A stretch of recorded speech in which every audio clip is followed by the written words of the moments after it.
people, welcome back to the channel. And yeah, we are back with another Watchalong, and this time it's Ukraine versus Italy in the Euro 2024 qualifier, and whoever wins goes through. Um, so yeah.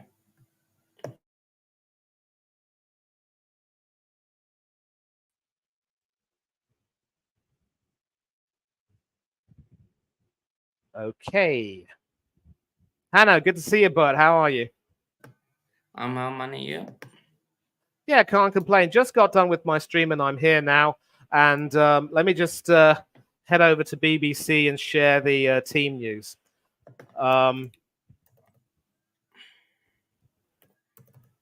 Obviously, at this particular point in time, North Macedonia and England are playing, but I want to try and get the Ukraine-Italy lineups here.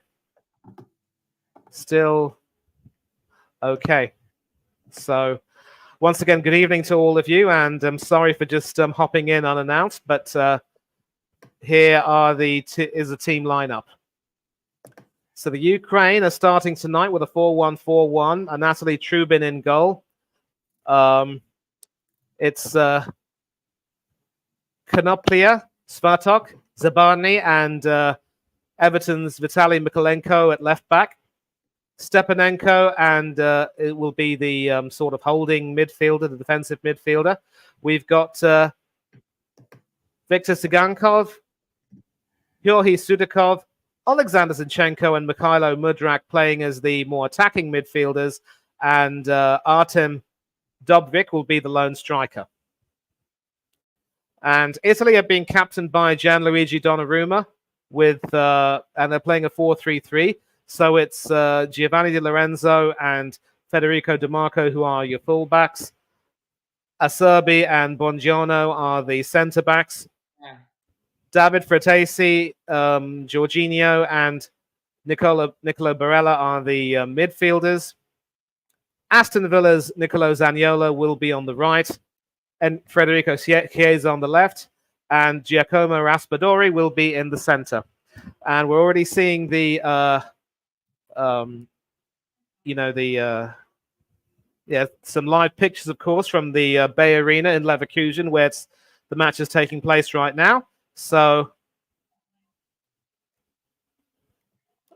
this will, of course, be a home match for the Ukraine, because obviously, given their political situation, they cannot play in their home country.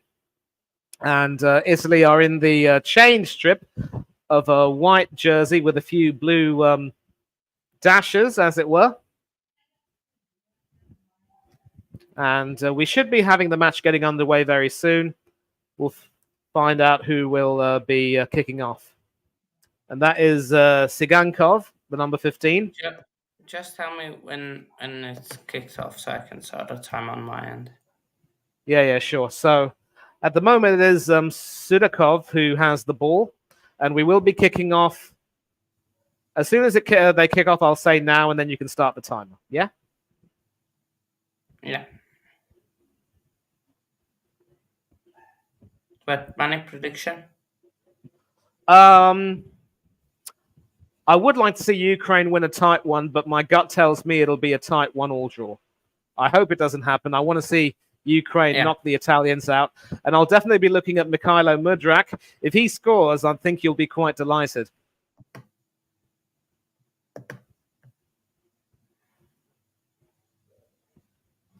Spalletti there, having taken over from Mancini, who quit and then became Saudi Arabia's new manager.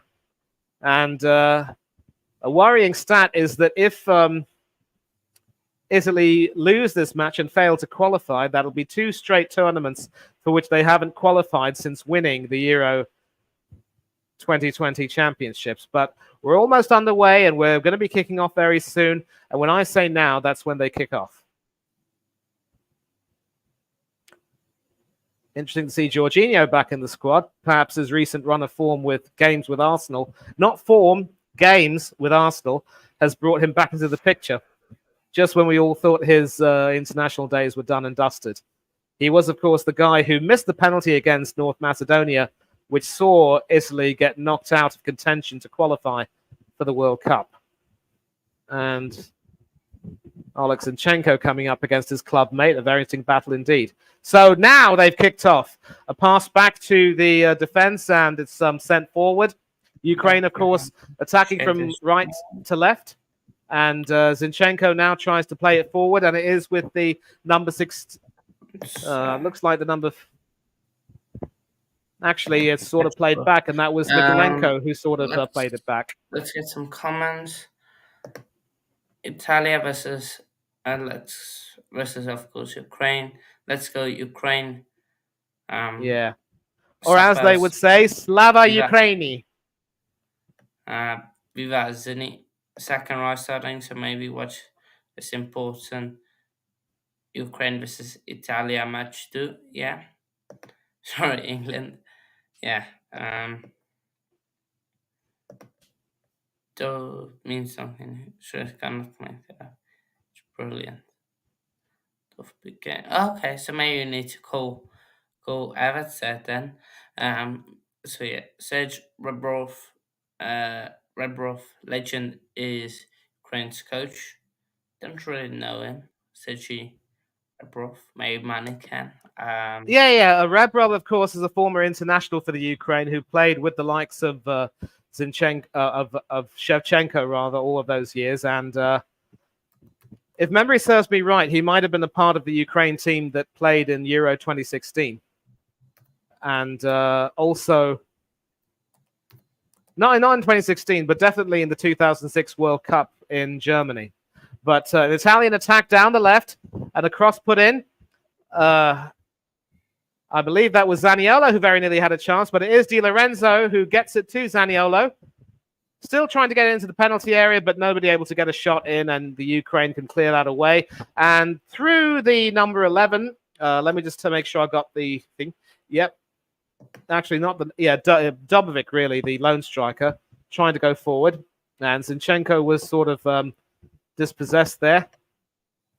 Now it is with Italy. Some good work there from Jorginho, who dispossessed his Arsenal teammate.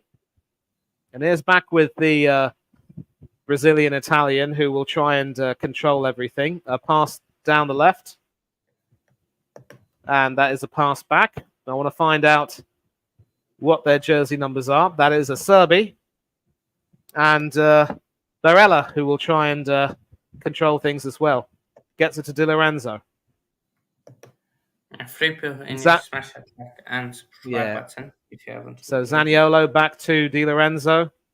And the Ukraine, with their formation, are able to somehow mark the Italians man-to-man, aside, of course, from that attack. But they could be weak on the wings.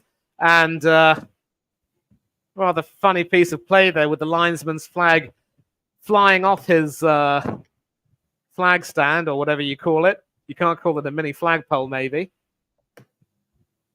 And I believe that should be a Ukraine throw, or was that a flag for offside? We're going to find out. Yeah, just marginally offside before the ball eventually did go out of play. And might need a new flag there, sir.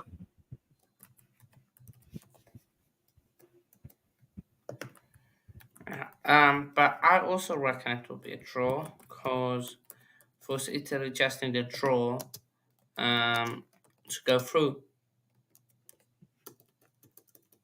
Right. As they are on goal difference. Yes.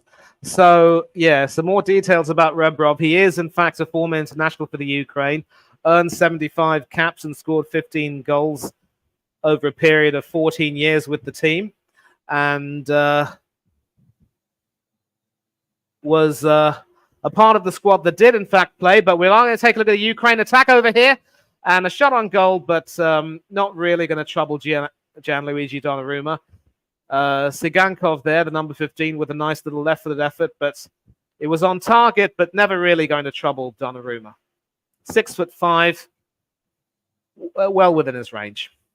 Yeah. And Rebrov was, in fact, a part of the 2006 World Cup squad in Germany, a teammate of Andrei Shevchenko, and he scored a long-range goal against Saudi Arabia as the Ukraine progressed to the quarterfinals before going down to Italy in a penalty shootout. So revenge definitely on the agenda for Rebrov, one would say.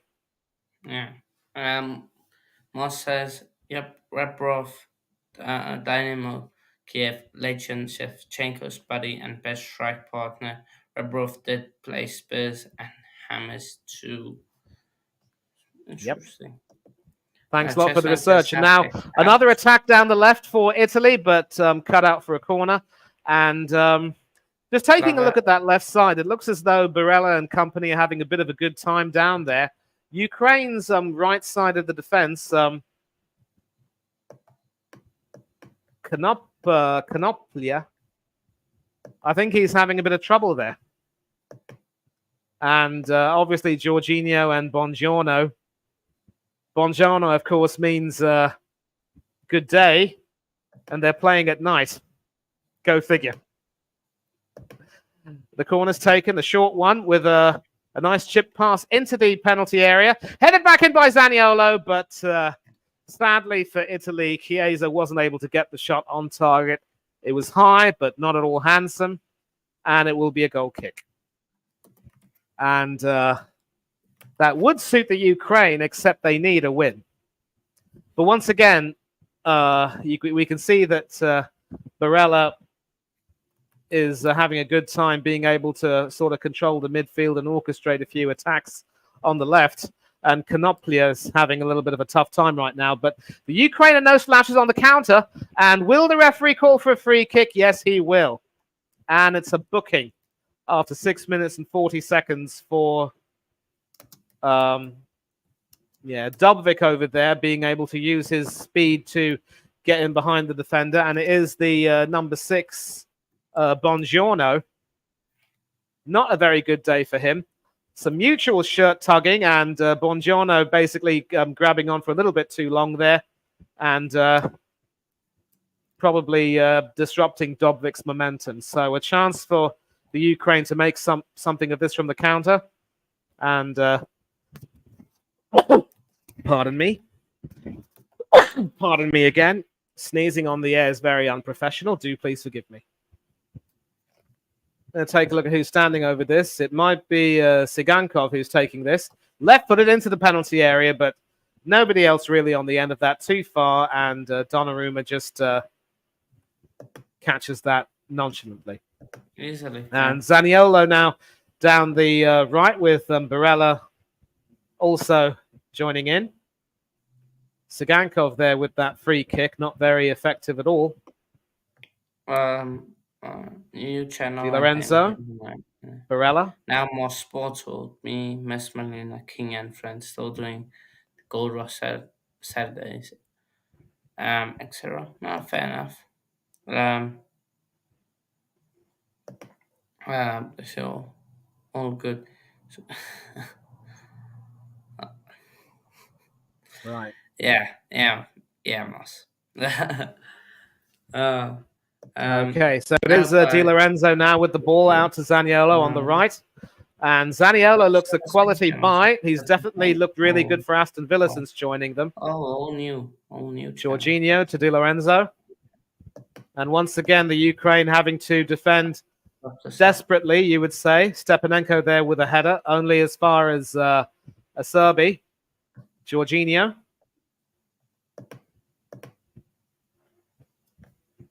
Drop us up there for you, Moss. Di Lorenzo. And that is sent forward. Hoping to find Fratesi, but a bit too far for him. Fratesi acknowledging the pass, but ends up being a goal kick.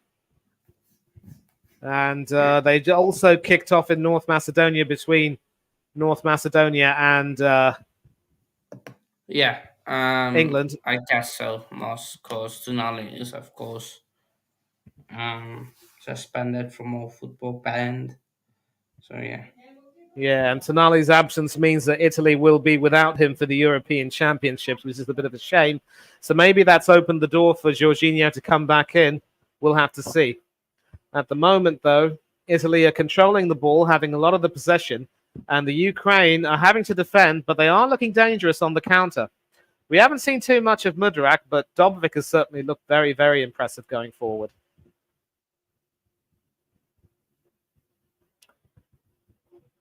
Of course, the Ukraine goalkeeper, Anatoly Trubin, hasn't had to make a save yet. Trubin, of course, plays his football for, I believe it's Shakhtar Donetsk. And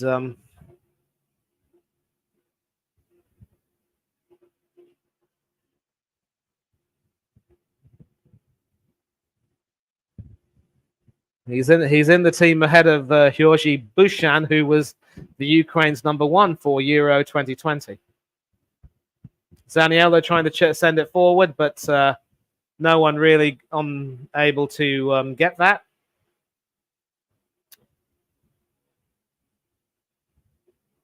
Federico DiMarco, the #3, could have tried to get into position to get on the end of that, but wasn't able to. And Trubin can, in fact, collect it.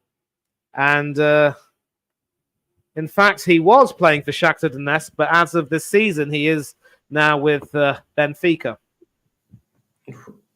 That Fratesi player is a nice one. Yeah, it looks good on the eye so far. But yeah. Smash But now we do have a possible counter-attack with Mudryk down the left.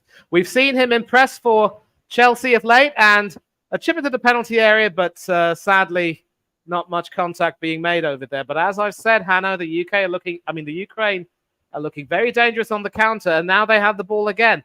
Konoplia sadly was dispossessed there, but can the Ukraine win it back? Yes, they can, and they can still try and make something of it. Still no in the England game. Surprising. Yep. Well, I mean, not really, because England weren't exactly convincing against Malta, you see. And it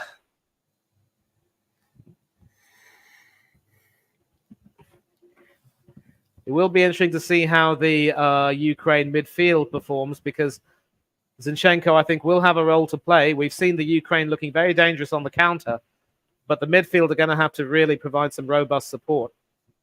And so far, Dobovic has looked very impressive, getting to that ball very well, and holding off Acerbi quite brilliantly. But the Italians now back in a group, and Fratesi should be able to clear that away, but he doesn't do that very convincingly.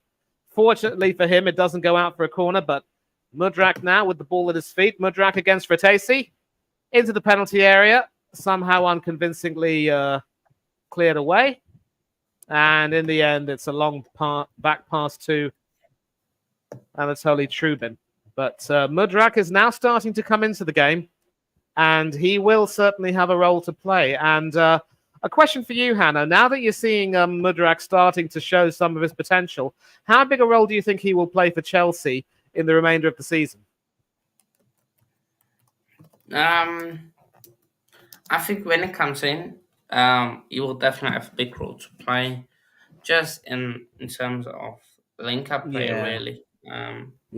But we just missed a brilliant Ukraine counter-attack, which produced a fine save from Donnarumma, and the Ukraine are now starting to really get into the game.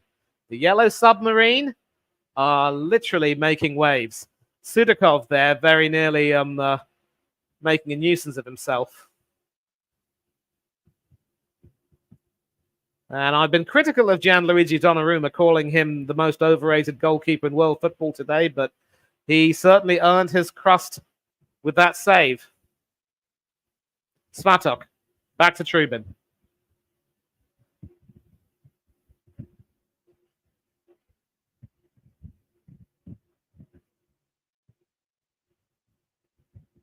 And for all of the Italians' possession, they haven't yet forced Trubin into a save, while Donnarumma has made 2 so far.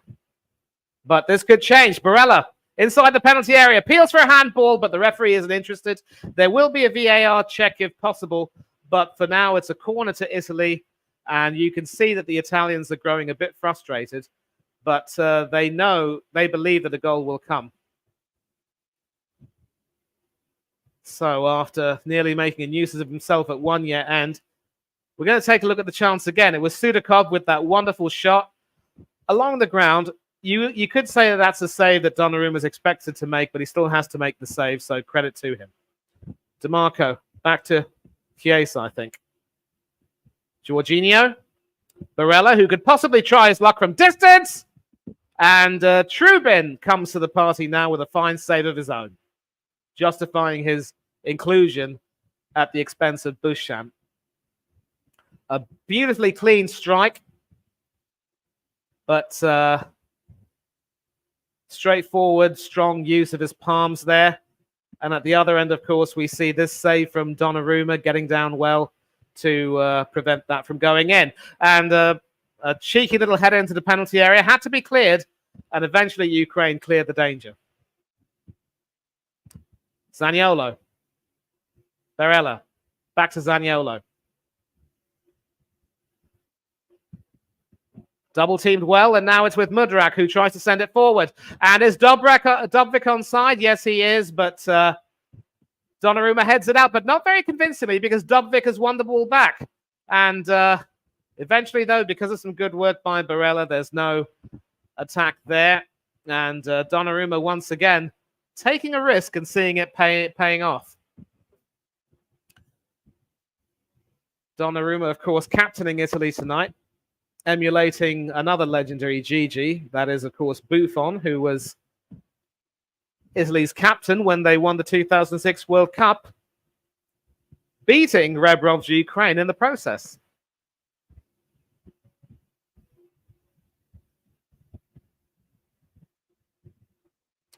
Barella. Jorginho.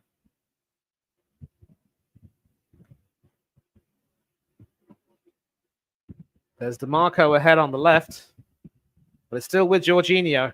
He's got people on his left, and he finds another one. That is, that was the centre-back, Bongiorno there, who tried to help him out. It's with Di Lorenzo now. Back to Di Lorenzo from Jorginho. Out to Bongiorno on the left. To Barella. Trying to find that pass, but still not quite being able to do so. Jorginho, Di Lorenzo. And this could be promising. That was the number 10 Raspadori there, who very nearly had a chance to shoot, but some good Ukrainian defending put paid to all of that. It is back with Italy through Acerbi, passing it to Barella. DeMarco, who's overlapped brilliantly. And a good clearance that by Svatok, which means that it will be an Italy corner. And here we see Zabani there getting down well to block. Not sure why they didn't appeal for a handball, because it did look as though it hit Zabani's fingers. And now we're seeing Italy start to come into the game a little bit more. It's some really good end-to-end stuff, it has to be said. That corner is, of course, headed away. DeMarco. Sent back in from Chiesa, but no one on the end of that. But that will be another corner. I believe that was Mikolenko who headed that behind.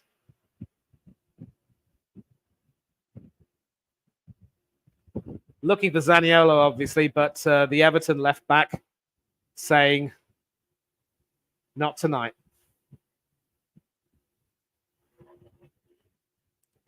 And that's Italy's 5th corner so far. So they'll certainly be able to try to get corners so far in this game, but they haven't really made any of them count.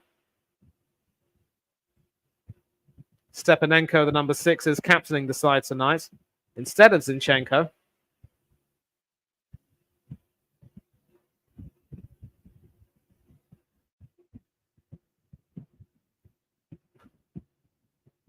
It looks like it'll be DeMarco to take a short corner to Raspadori. Chipped into the penalty area, but the header from Di Lorenzo was over the bar, and the Ukraine can once again breathe. And we're now almost coming up to the 20-minute mark, and we're seeing a fine game with some end-to-end football. I think I speak for both you and me, Hannah, when I'm saying I'm glad you made the decision to do a watch along for Ukraine and Italy and not for North Macedonia against England.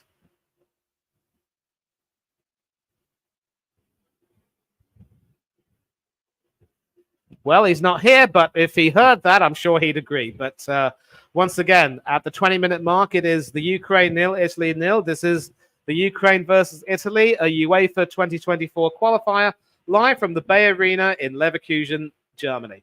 The home, of course, to the Xabi Alonso coached Bayer Leverkusen. Now, I want to get through a few comments as well, and we got some more people joining in the team. Apparently, an update from Moss with Rice with a blast off the post, and I will get to the England game in a minute.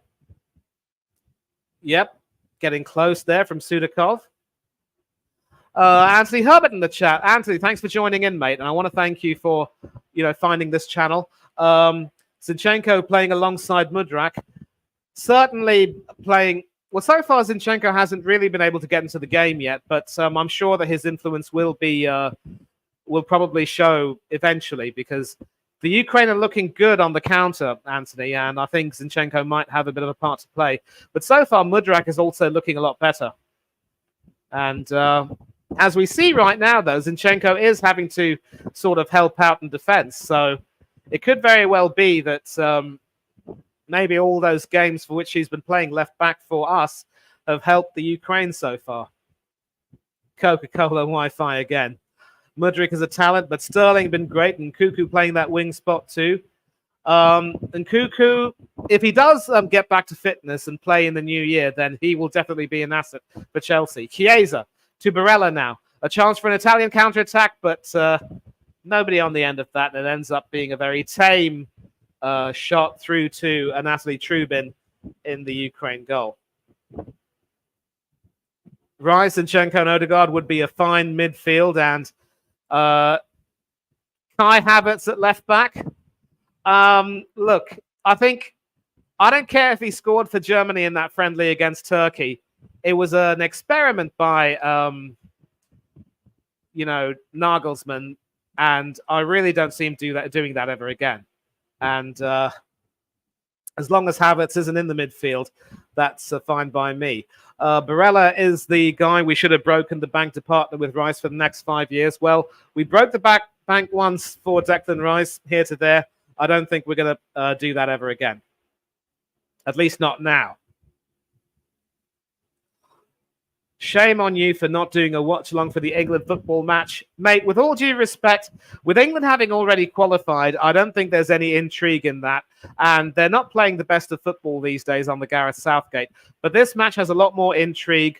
We want to see who will qualify, and several of us want to see Italy getting knocked out and the Ukraine go through. It would be wonderful for their country, given especially what they're going through right now. All right, knock it off. One more quip out of you, and you'll be put in the timeout. That's a warning.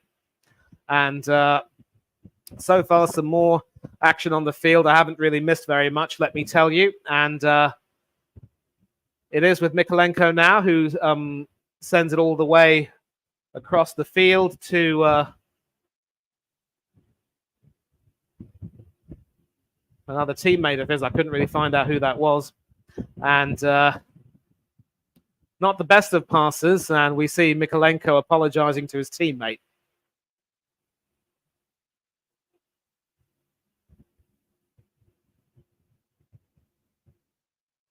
So it's Di Lorenzo with the throw-in. And it looks as though Raspadori was being, held back in a way, and the referee agrees. He's given them a free kick.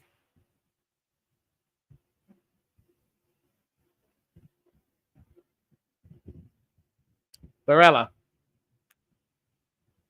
Buongiorno. It really should be Buonasera, but whatever.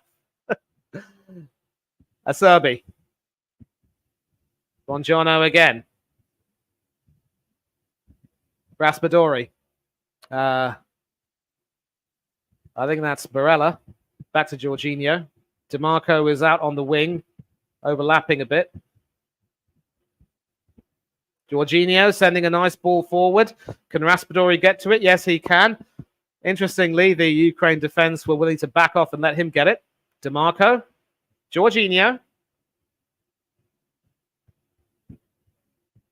Back to Jorginho again. Been given the run around, but eventually he finds a pass, and it's slipped through to DeMarco, who can try and get into the penalty area, but the number 4's Fatok clears that without much fuss.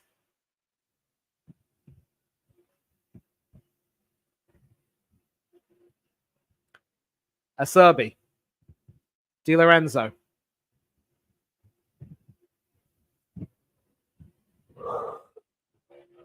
Buongiorno. DeMarco. Jorginho. Back to DeMarco. He tries to send it forward, and he does. I believe that's Chiesa, who is looking for Zaniolo, but cut out by Zinchenko, who is now effectively playing as a sort of a left wing back, trying to offer support to Mykolenko. And Mudryk now is able to get the ball, but can he keep it in play? No, he can't.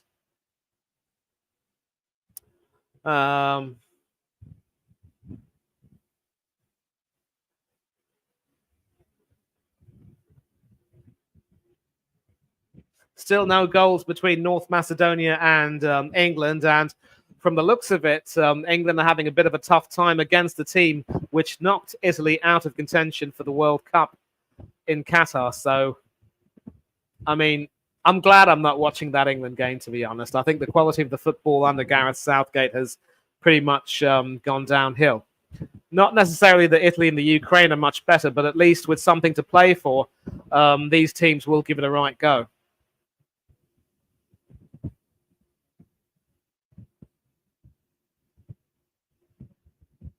And we see the Ukrainians trying their best to really support their team. And oops.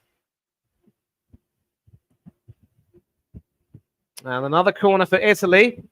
Fratesi there, making a bit of a nuisance of himself, but Mykolenko alert to the danger and preventing him from going too far further with that.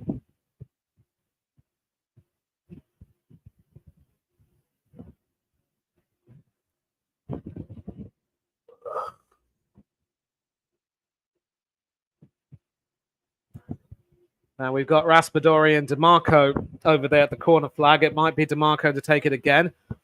Will he take it short or will he curl it in? That's the big question. It looks as though it could be short and Raspadori might curl it in. Nope, it's going to be curled in by DeMarco. And that was not far away at all. Not far away. Millimeters away. But having said that, I think the flag might have been raised for a foul in the penalty area. We're going to take a look and see. But excellent corner from DeMarco. And, ooh, that definitely wasn't too far away.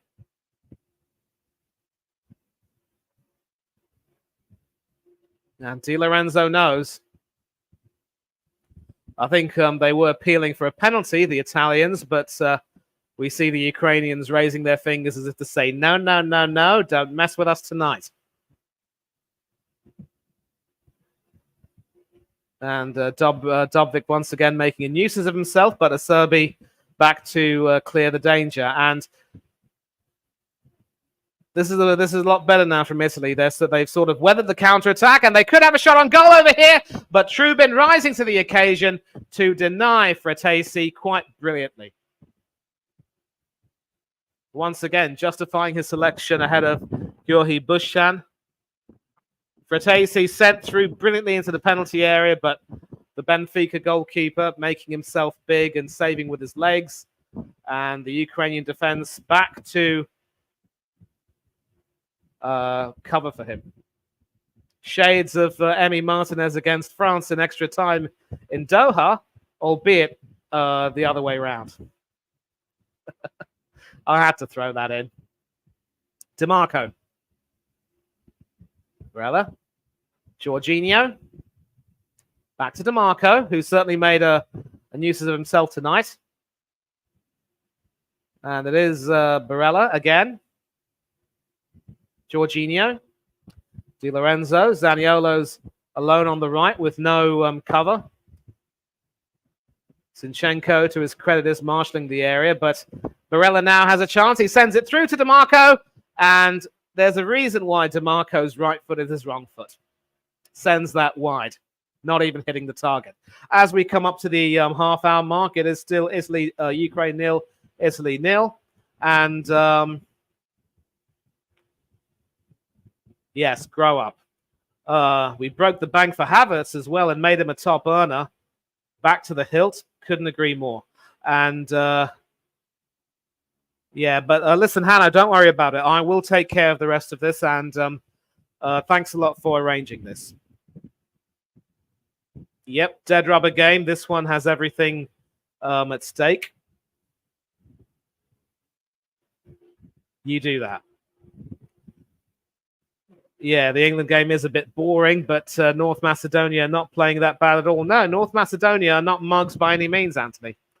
And we're seeing now that Italy is still being caused a few problems on the counter, and the likes of Mudryk and Dubvik are making nuisances of themselves. But Mudryk, they're getting into a little bit of a tangle with Zaniolo. And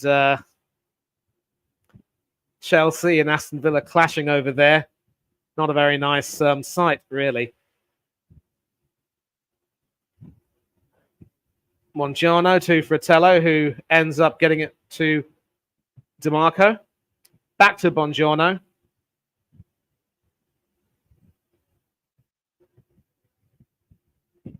Chiesa. DiMarco. Finding Chiesa, who's able to escape his marker and run very well into the penalty area. But sadly, no one on the end of that. And in fact, it evaded Raspadori. And that would have been a perfect poacher's goal. But sadly, it just wasn't to be. And obviously, a draw will suit Italy just fine. But they would like to score to potentially put the game beyond doubt. But great work once again down that left-hand side for Italy. Canoplia has literally been, skinned repeatedly again. And it wouldn't be long, in my opinion, before Rebrov decides to take him off and bring on another defender. Yep, get some rest. But once again, it is another corner. And once again, it will be DiMarco, this time to curl it in. Not quite as successful as the other corner, but it is back with Jorginho, who's had to retreat, but he still has the ball. Barella. Di Lorenzo. And this is the strength of the Ukraine right now. I mean, as soon as they sense an opportunity to counter, you see many of their attacking midfielders and Dubvik running forward well. So the 4-1-4-1 formation seems to work a treat. But as far as their defense is concerned, I think they're still very weak down that in that right back position. So Canoplia will very well be taken off at half time. Di Lorenzo. Acerbi. Bongiorno. DiMarco. Jorginho. Acerbi. Di Lorenzo. And once again, Zaniolo's on the right, but hoping to thread a pass through to try and find an attacker. It might have been Raspadori, but actually it was Fratesi who was supposed to be on the end of that, but the Ukraine defense says, nope, not this time. But it is an Italy throw. Di Lorenzo to take it. Zaniolo. Jorginho. Di Lorenzo. Into the penalty area, and that looked a dangerous pass. And Italy once again claiming a corner, but this time the referee says nothing doing. And so Italy obviously can afford a draw, but they do not want to concede a goal and be forced to chase the game. Federico Chiesa having a whale of a time down that left wing, skinning Canoplia again and again and again.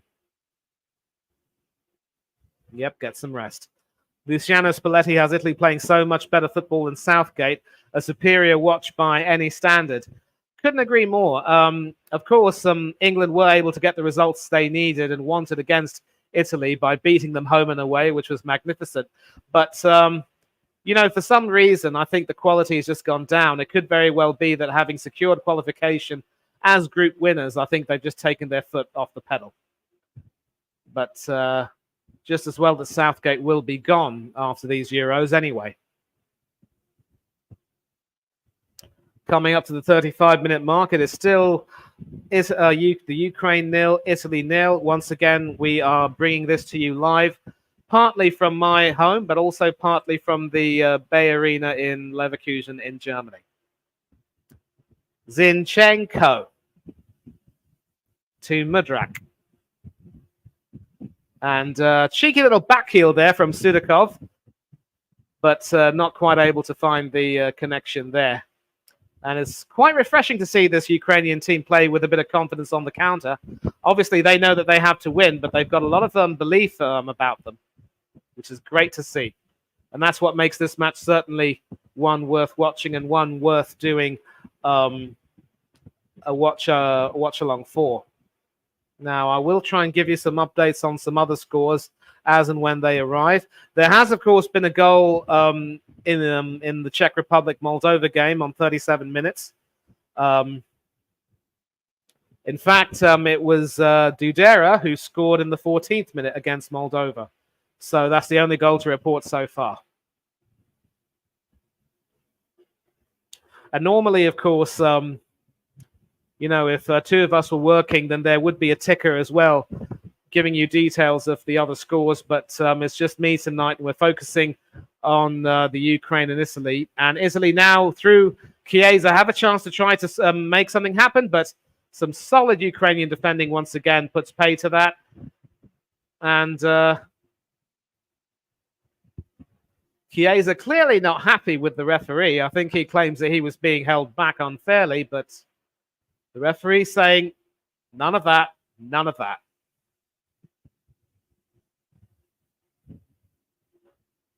Apparently it was Svatok, he said, who sort of impeded him, but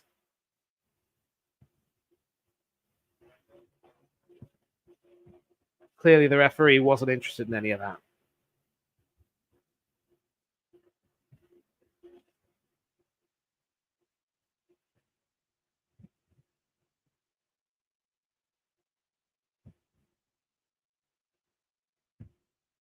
And once again, the Ukraine showing that they are no slouches on the counter. A fine pass there from Zinchenko, finding Sudakov, but nobody on the end of that header. And Chiesa should be able to retrieve the ball despite Konoplia's best intentions. And that will be a foul on Chiesa by Konoplia, who hasn't had a good game tonight.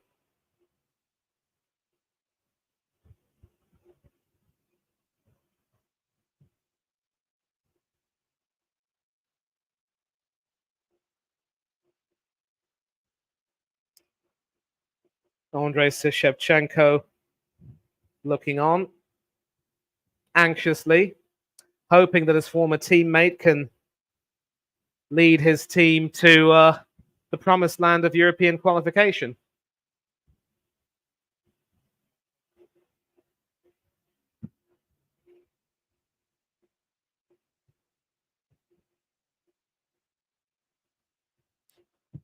Sudakov there with that cheeky little back heel. Certainly one of the Ukraine's better players tonight.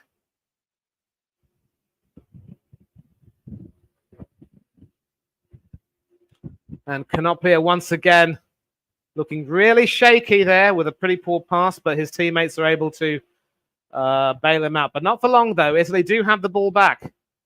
Barella. Fratesi. Back to Barella.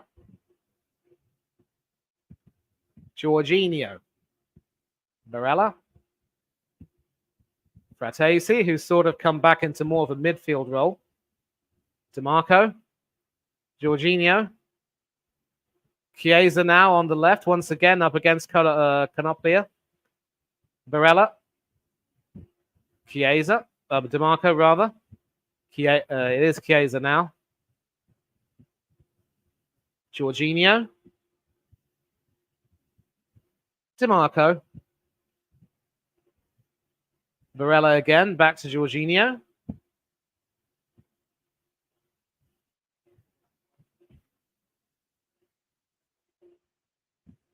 Fratesi, Acerbi, and coming up to the 40-minute mark, Italy is still content to beat a hasty retreat and then build from the back. And it is Bongiorno who sends it along the left to, I believe that's Chiesa, who passes it back to Barella, hoping to send it into the penalty area and find Fratesi in the process, but Stepanenko shuts that out. It is now Sigankov who ends up winning a throw off Barella.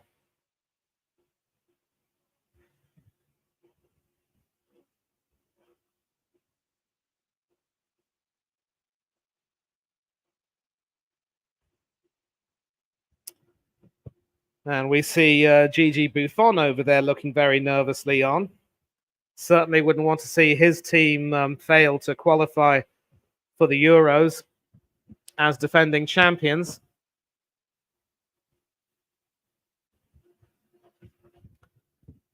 Canoplia. Back to Zabani. Back to Trubin.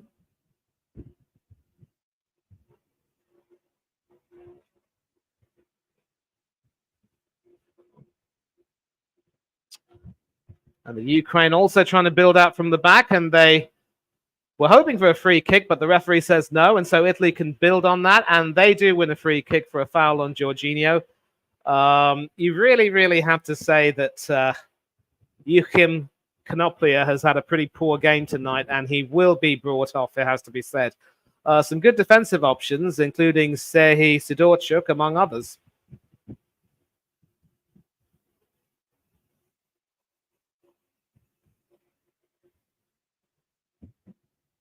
Another attack down the left. Chiesa once again into the penalty area. Skinning Canoplia again and trying to go it alone. Fratesi now. A shot from Barella, but that is blocked.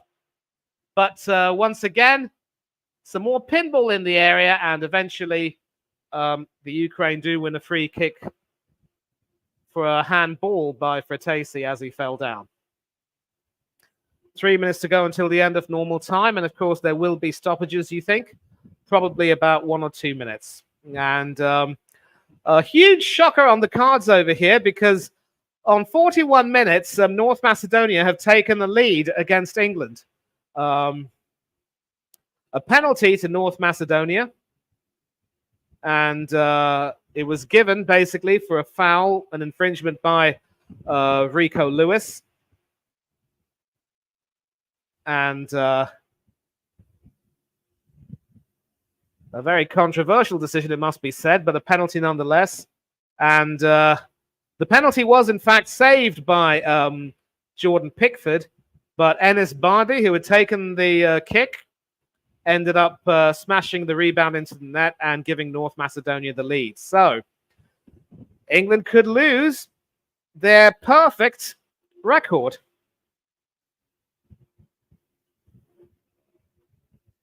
I mean, I wouldn't exactly say that it's perfect, but they were definitely unbeaten going into this game. And,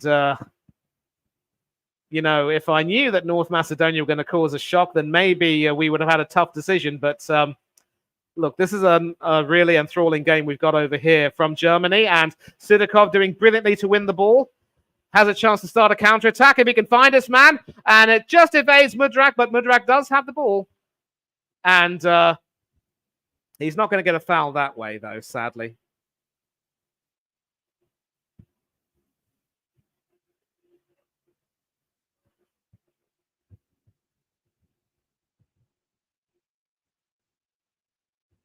And I will take a look at some of your comments now.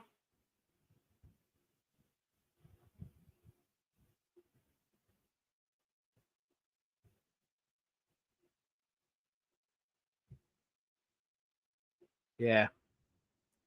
And so once again, Italy do try to start an attack of their own. This time it's Zaniolo down the right, but Mykolenko has the measure of him. And this battle is also certainly an interesting one indeed. And I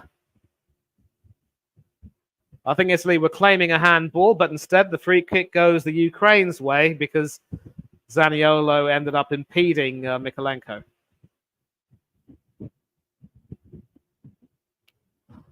Daz, big up to you, mate. I am sort of trying to keep an eye on that, and I did provide a an update with North Macedonia taking a shock lead.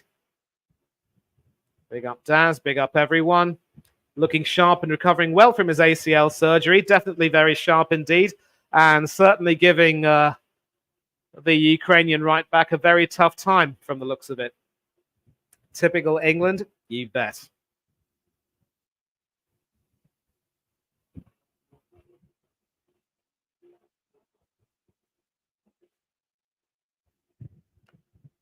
And, well, interestingly enough, that is, in fact, half-time. And so I will just, change the banner right now. No goals to show so far, but definitely some wonderful displays of attacking and counter-attacking. Some good attempts on goal. A couple of decent saves from both goalkeepers.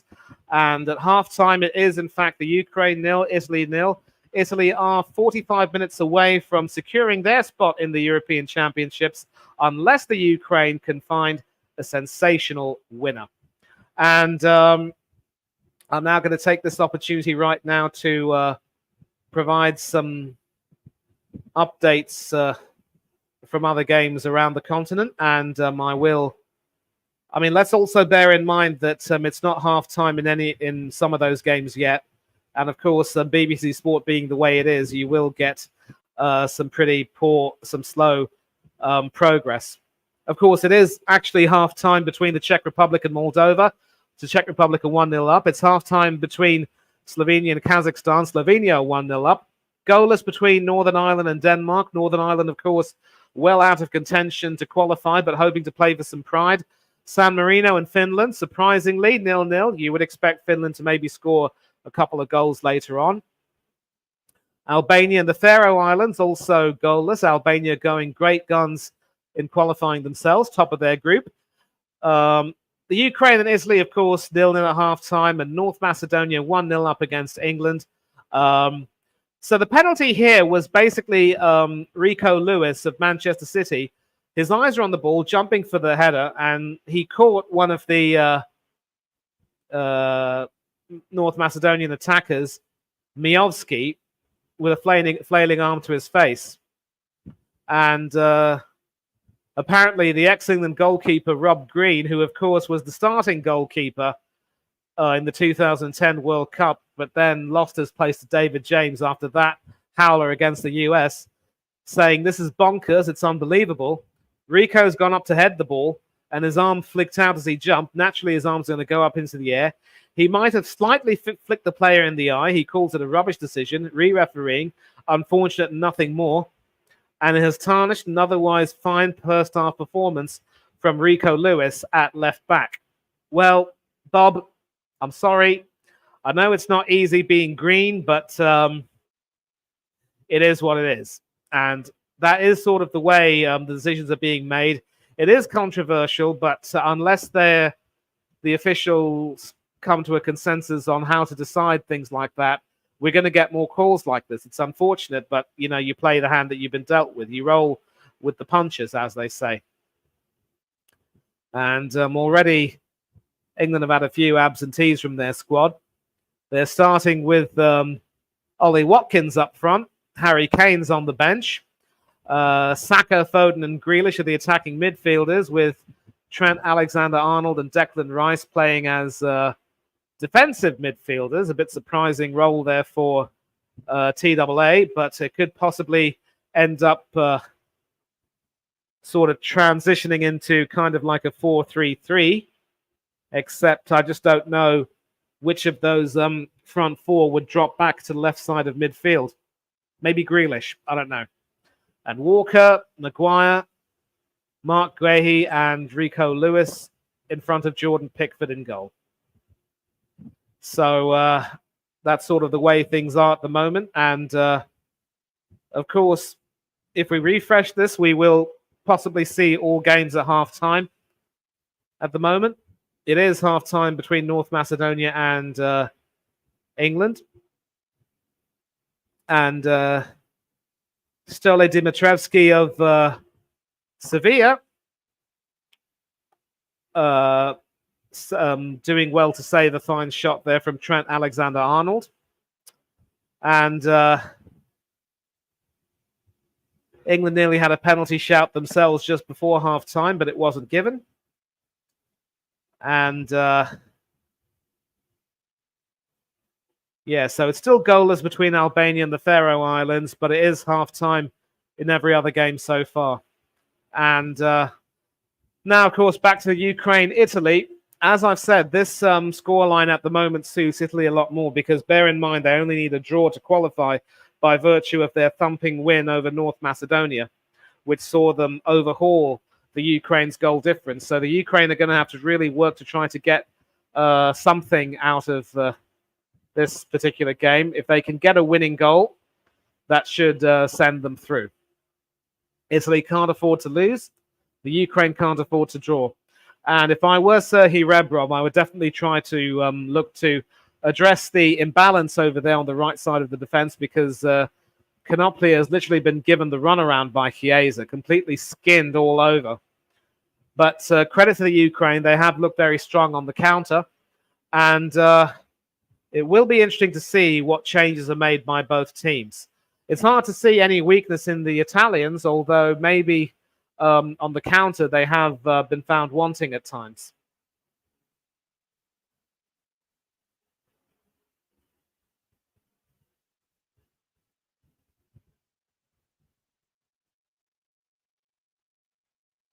Not too sure what you mean by changing the layout. Couldn't quite get you there. Sorry about that.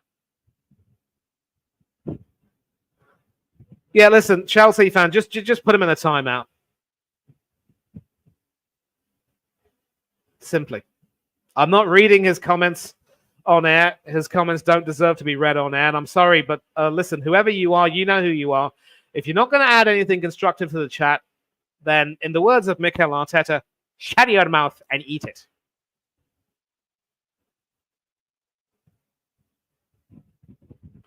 And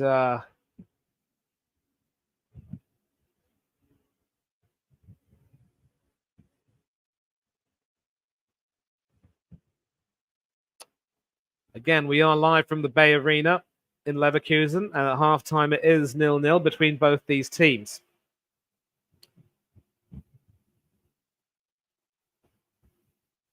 Ukraine, of course, played in Euro 2020 and had their chance to qualify for the World Cup in Qatar, but sadly they lost out to an inspired Welsh team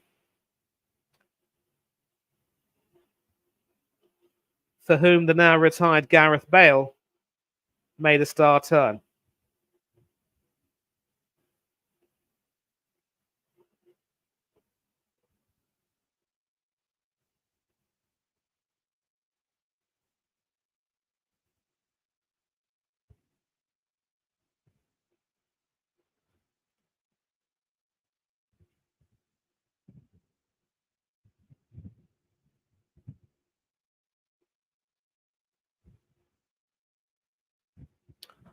Is Kamaka available? That might be the only change I might look at later on for Italy. Yes, he is available, wearing the number 9 jersey, along with Giacomo Bonaventura and Moise Keane, among others. Matteo Darmian and Brian Cristante can also be brought on. In fact, Chelsea fan, just for you, I will share the screen so that you can see the Italy bench. Some pretty decent talent here on the bench as well. Brian Cristante can certainly come on in the midfield, along with maybe Stefan El-Shaarawy and Shaarawy, yeah. And Gianluca Mancini, no relation to Roberto, one would imagine. And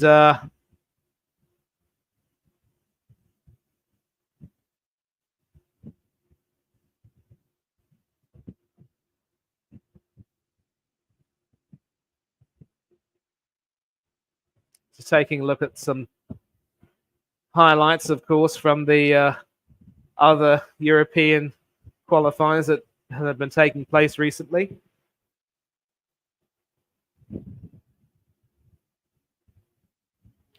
And this is, of course, the Ukrainian bench with, as I've mentioned, Sidorchuk possibly coming on, Valerie Bondar can also be a good replacement, maybe for Konoplia at right back. Roman Yaremchuk can also come on to provide some ballast in the midfield or attack, with Malinovsky maybe coming on as well. No other household name I can really think of at the moment, but Rebrov is not without options. Of course, his main aim will be to try to address this particular area where Konoplia was found wanting, really.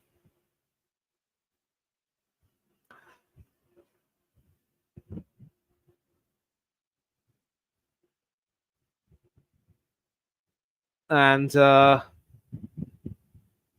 is that you? Thought it was.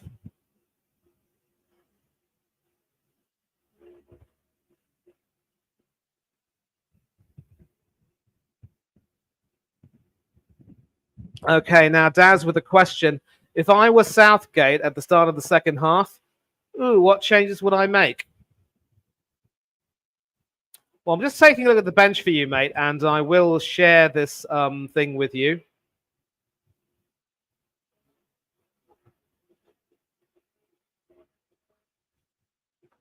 So on the bench, he's got Fikayo Tomori and the likes of Ezri Konsa in defence. And it should very well be for me that Maguire might be brought off to bring on someone like a Konsa or even a Tomori. Certainly bring on Cole Palmer. I think if Watkins hasn't had the best of games, he needs to possibly come off. I mean, obviously, I haven't been able to watch the game or take a look at the highlights much, but I really don't know if there are too many players who had pretty poor games, really. But Rico Lewis, it's unfortunate because by all accounts, he was playing very well indeed. But, if either he or maybe Maguire could be brought off to bring on someone like a Tomori or a Konsa, perhaps. Yeah, Konsa for Maguire. And certainly bring on someone like a Cole Palmer for Grealish, maybe. And either one of Henderson or Phillips can come on for Declan Rice if he's worked a bit too much tonight.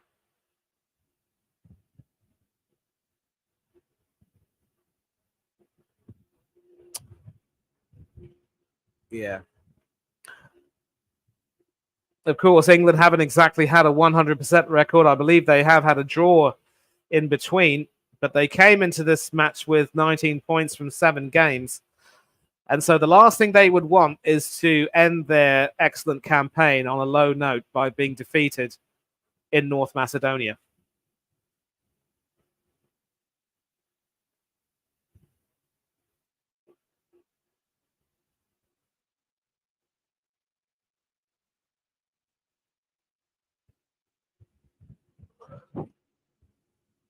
And as it stands, of course, at halftime, it's Italy, the Czech Republic, and Slovenia who are heading to Euro 2024.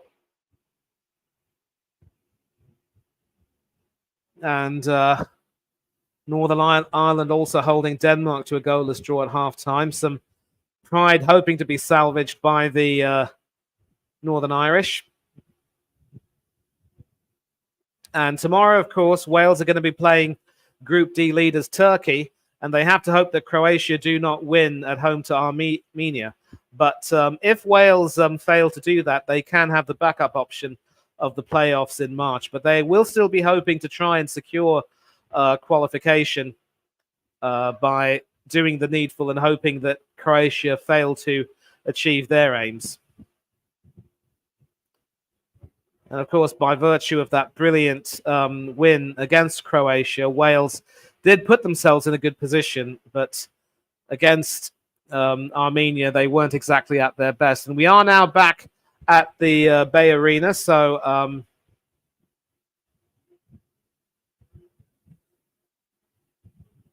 I didn't see that, but I will definitely, take a look at that. And that's why I said bring him off and bring on Ezri Konsa. And so I will change this banner to second half.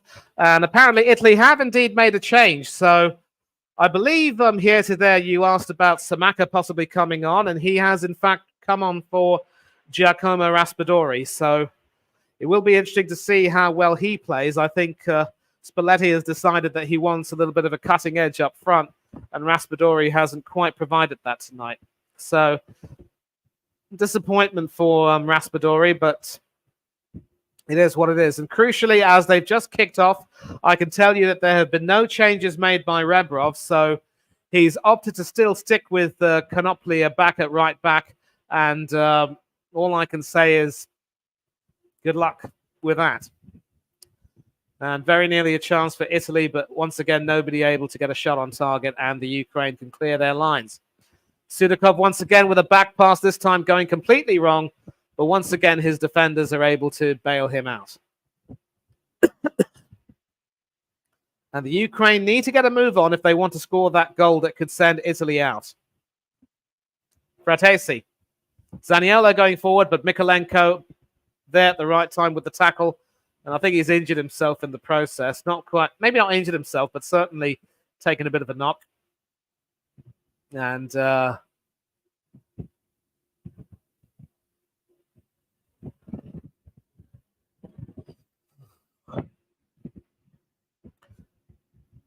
excellent work there from Mykolenko.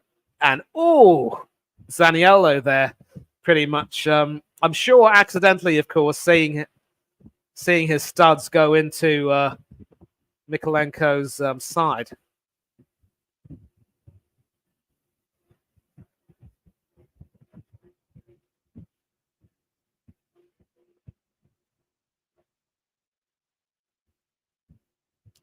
And Italy once again trying to make something happen, and eventually it's a pass to DeMarco, who could even take a shot, but it is deflected behind for a corner.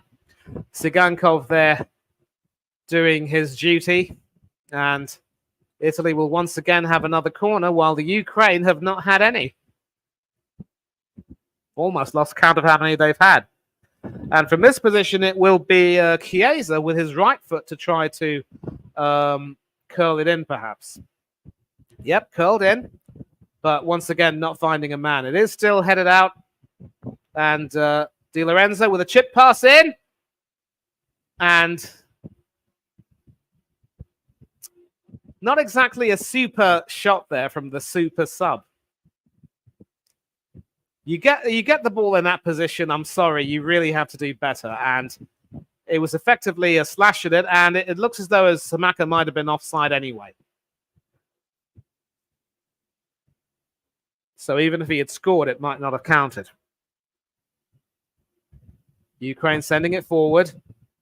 Haven't really been able to get in on the counter that much, but a nice header there from Zinchenko to Stepanenko. It is with Mykolenko now, who sends it to Mudryk. Not the best of passes from Mudryk, and he is dispossessed, and Italy can now try and run down the right. Scamacca laying it back. Possible chance for a shot from DeMarco, maybe. Maybe Scamacca could have tried to go for goal himself, but this time Konoplia feels a lot more comfortable going up against DeMarco than he did against Chiesa.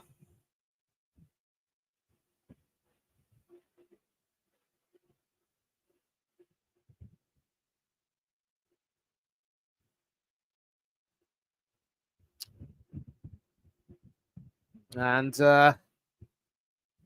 this time Dovvik beaten to the ball, and the referee does, in fact, blow for a free kick for a foul on Jorginho, and Italy able to make the most of this, if they can. All the way out to Chiesa on the left. Beautiful pass into the penalty area, well controlled by Scamacca at first, but not able to make much of it. DeMarco now. Barella. DeMarco again. Out to Jorginho, who sends it to, I think, Di Lorenzo on the right. Back to Jorginho. That is Di Lorenzo, the right back. Zaniolo on the left. And Zinchenko this time performing his left back duties.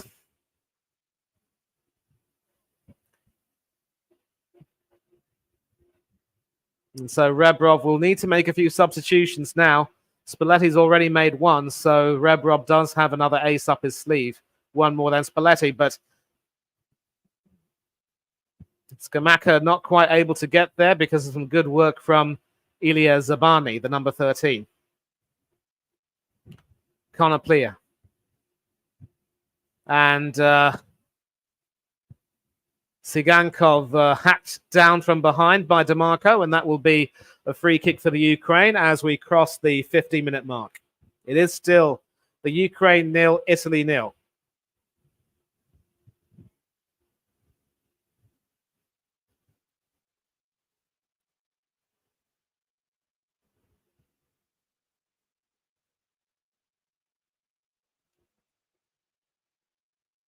Zinchenko now. And it's Sudakov with some skill of his. And a terrific run forward by Konoplia, who has overlapped very well, but not the best of passes into the penalty area. And really, that was a chance wasted. And so Italy can now try and make something happen. Barella out to Chiesa on the left. Jinking past Stepanenko brilliantly, but Zabani once again, the 13 proving very lucky for the Ukraine, not so much for Italy, but it is yet another corner for the Azzurri. Great skill once again from Chiesa. As has been mentioned, he's recovered sufficiently, quite well enough from his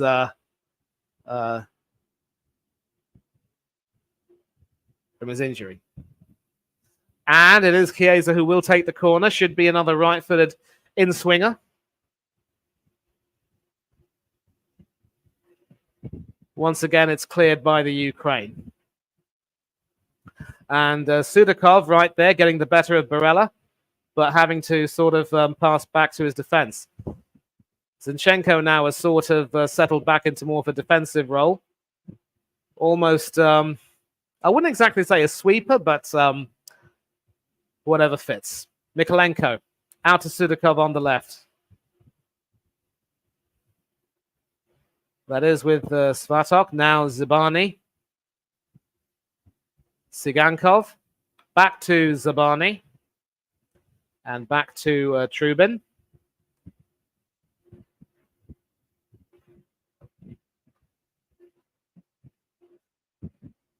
Sort of a chip pass forward, not able to find its man, and the referee awards a free kick to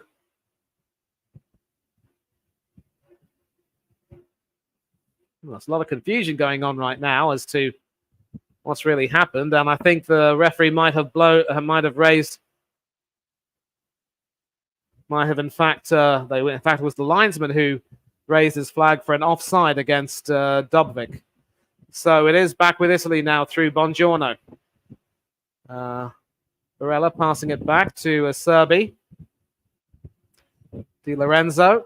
And that is cut off. And the Ukraine can possibly move forward. Sigankov to Sudakov, but Sudakov is unable to clear that.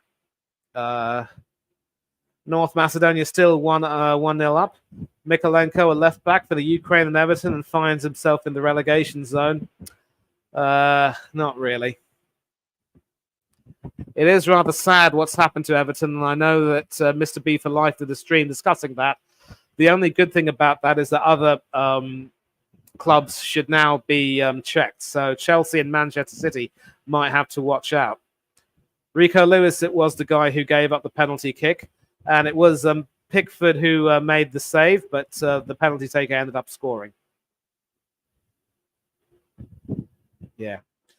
And a nice update there from Moss is that Saka might have set up a goal, but I think the goal's been disallowed after a VAR check. But at the moment, back to the Ukraine-Italy game. It is Chiesa down the left.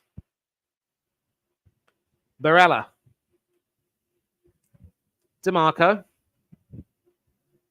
Jorginho. Di Lorenzo. Zaniolo. Back to Di Lorenzo, who gets it to Jorginho. Buongiorno. Di Lorenzo. Jorginho. And I'm not too sure what Scamacca was trying to do there, but a pretty wayward pass/shot, which goes out for a Ukrainian throw to be taken by Alexander Zinchenko.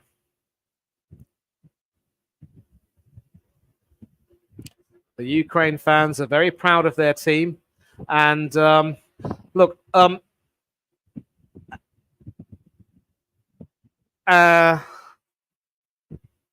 I'll just wait for this play to continue or end. And Konoplya there with an unorthodox pass, and a more orthodox one to try to send it forward, but once again looking very weak. And really, Rebrov should bring him off because he hasn't really lent very much at all. He might have looked better coming up against DeMarco, but Chiesa really made mincemeat out of him in that first half. Jorginho, Di Lorenzo, Barella.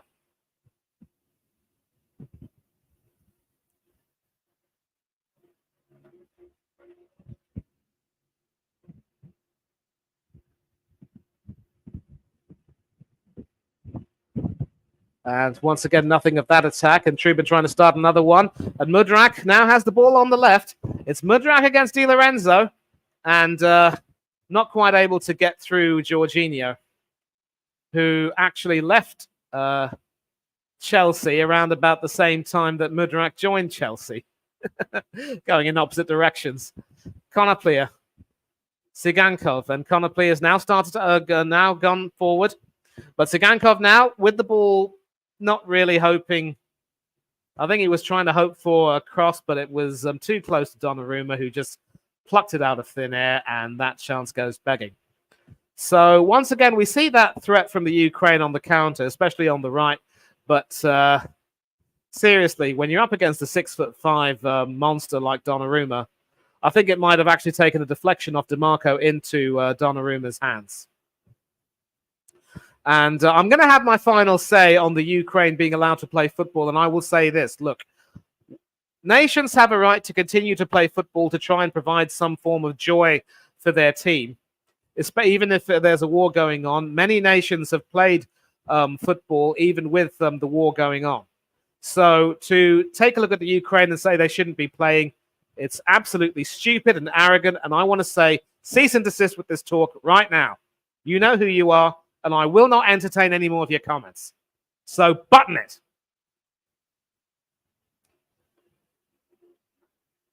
DeMarco. Chiesa. A chance for a shot, but didn't really have that much curve and bend behind it. Otherwise, it could have given Anatoly Trubin a bit of trouble. And we're almost coming up to the hour mark. I mean, not quite yet, but Chiesa certainly looked really good down that left side, and Konoplya has had to have a few of his teammates come and help him. And I will say this about the Ukraine. Whenever they've made a few mistakes, they've covered for each other quite manfully. But as it stands, the Ukraine have exactly 32 minutes to try and get a goal back, and Mudryk hoping for a foul, but not getting it. And it's Scamacca against Svatok, and Svatok gets the better of him. And the Ukraine can now possibly try and go forward with this. I believe it was Sudakov now with that pass to Mudryk. Mudryk against Jorginho. Wonderful turn of pace from Mudryk, but he's up against Ratesi. And great work from Mudryk earns the Ukraine's first corner of the game. Some desperate work there from Italy, having to come back and defend. But that wonderful turn of pace from Mudryk meant that Chiesa had to come back and defend, and not really going to get a foul for that, but I think the Italians there might have been hard done by with a foul not being called on Scamacca being committed by Svatok there. But the Ukraine have their first corner. What will they do with it? Well, it's Mudryk who ends up kicking it into Nicola Zaniolo and winning another one. So that's two in succession after nearly an hour without it. And this time a much better corner, but Donnarumma punching that away only as far as Zinchenko. Konoplya and some activity in the Italy penalty area, but no penalty awarded. And Zinchenko ends up passing that back all the way to Trubin. And the Ukraine will have to try again.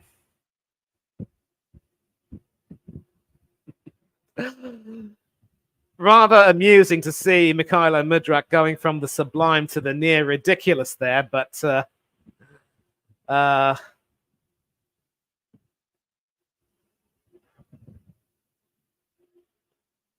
you cannot teach or coach speed.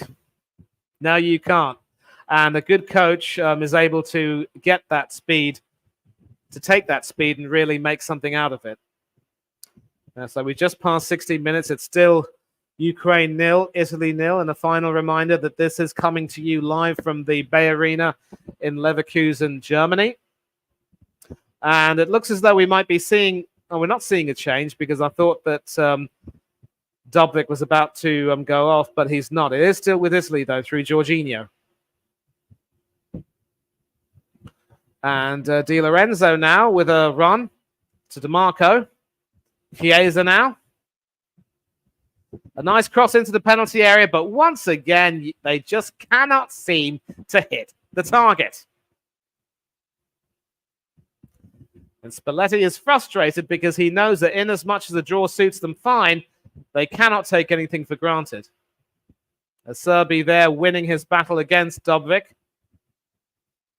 And at the other end, Donnarumma, the captain, having to punch that ball away.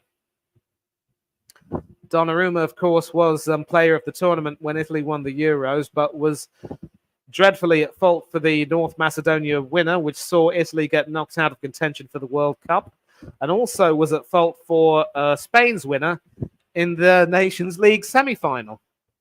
Hasn't exactly been pulling up trees with Paris Saint-Germain either. Attempted clearance by Ukraine only finds Italy, and Fratesi now sends it out to Zaniolo, who can try and do something with it. A pass to DeMarco, but it is still with DeMarco, who sends it into the penalty area, but well cleared away by Svatok, and it is with Mikhailo Mudryk now, who can try and certainly run with it up against Di Lorenzo, and once again that turn of pace sees him, get the better of Di Lorenzo, but he has to control himself. And ends up conceding a free kick for a needless foul there.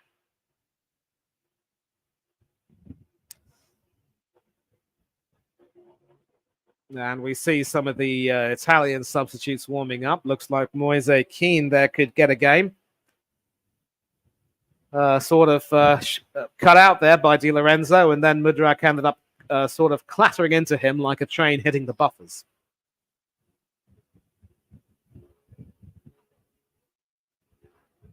Okay, and a huge update. Thank you very much indeed, Moss. England have, in fact, equalised, so it is 1-1 between North Macedonia and England. And who else but Captain Fantastic, Harry Kane.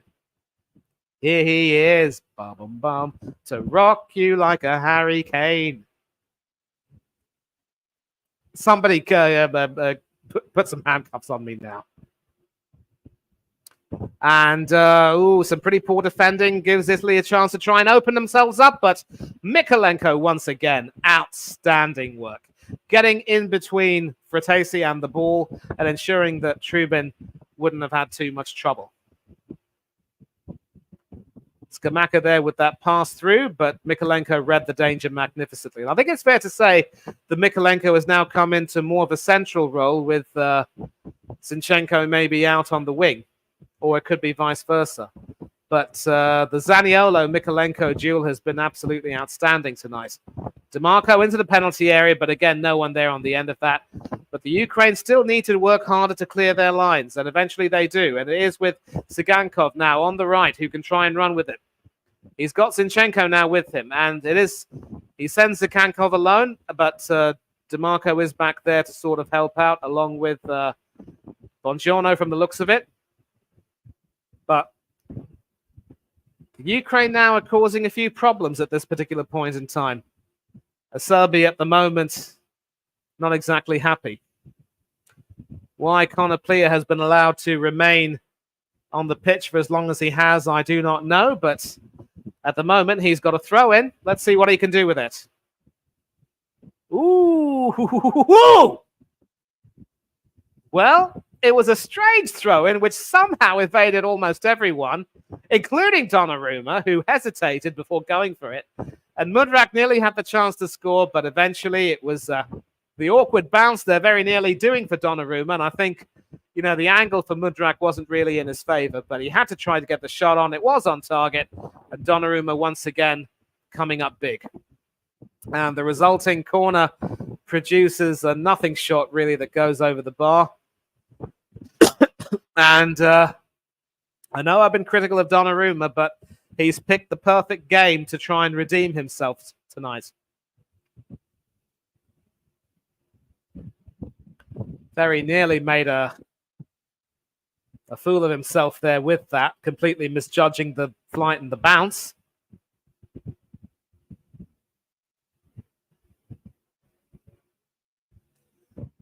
Now it is Zabani there who tries to find Tsigankov and does. Tsigankov sends it forward into the penalty area. Another back heel. And, well, I think the Ukraine wanted a penalty. They weren't able to get it. And eventually it was Jorginho who had to come back and clean up a little bit. And so we're seeing the Ukraine come into the game. Nice little back heel there from Dobovic. But I think it's fair to say that Tsigankov pretty much fluffed his lines. Great defending there from Bongiorno, and Jorginho coming back to apply the finishing touches. And clearly the Brazilian Italian is not very happy with that. And Konoplia there with a foul on Chiesa, who really has had his number tonight. And it really shouldn't be long before Rebrov makes a few changes, and one of them should be bringing Konoplia off. He certainly tried to add a bit more to the attack, and I think, to be fair, he got the ball, but he also got a little bit of Chiesa's ankle in the process.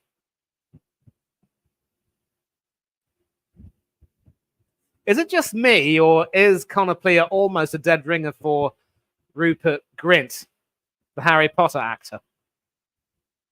I'm not necessarily a fan of the series, but, you know, Konoplia is certainly a lot taller than him. Mikolenko, man of the match for the Ukraine. Yep, he's looked good. I also have enjoyed watching Sudakov play, although sometimes his back heels have not really worked that much. Apparently, Kane's equalizer was given as an own goal. Dobovic, not a donkey. Yep. Tsigankov also been quite good. Once again, it's back with Italy, and we are at the halfway point in the second half with another 22 and a half minutes to go, plus stoppages. Chiesa, Barella, Jorginho, Di Lorenzo, out to Zaniolo on the right. He's got Scamacca, who tried to shake off his attack, but his pass couldn't find anyone. And Konoplia now has a chance to try to redeem himself by starting an attack. He eventually does. A nice crossfield pass, hoping to find Tsigankov, but Chiesa doesn't get the better of him. I do believe but apparently it is an offside against Tsigankov. And Rebrov is still hoping that his team can try and conjure up something. In fact, it was actually a foul by Tsigankov on Chiesa there. And Scamacca able to try and find a through pass, but DeMarco wasn't able to get on the end of that. Otherwise, it could have been trouble for the Ukraine.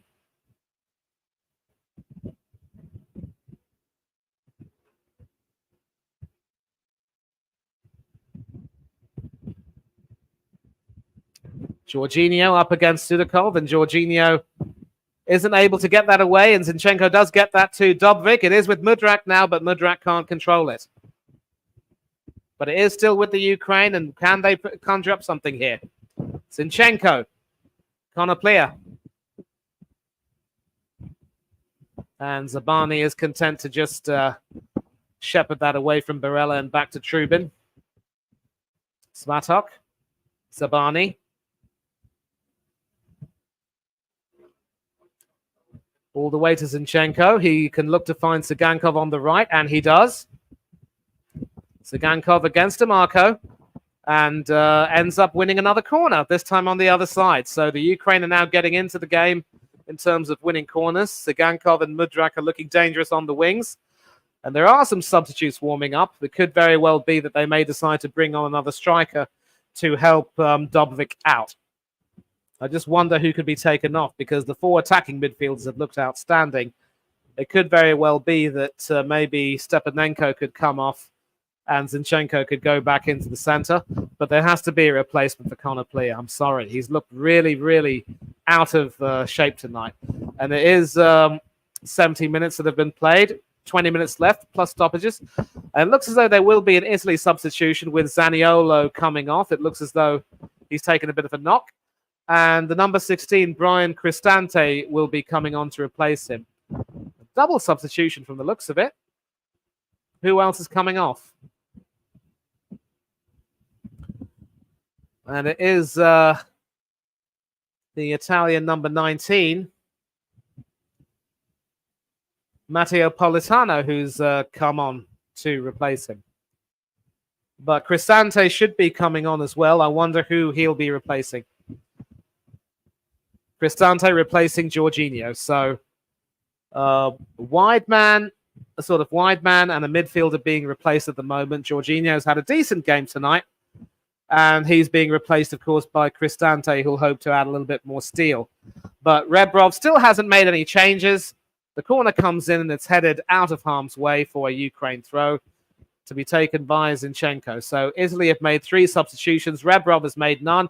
And Rebrov will need to get a move on. And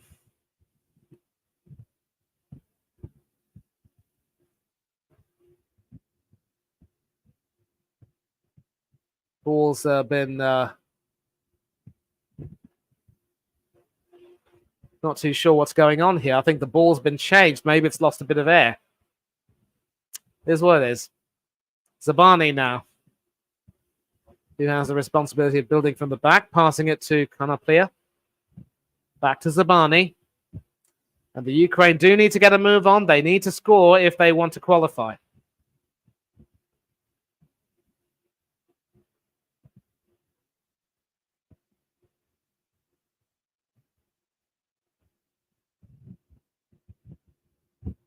Svatok.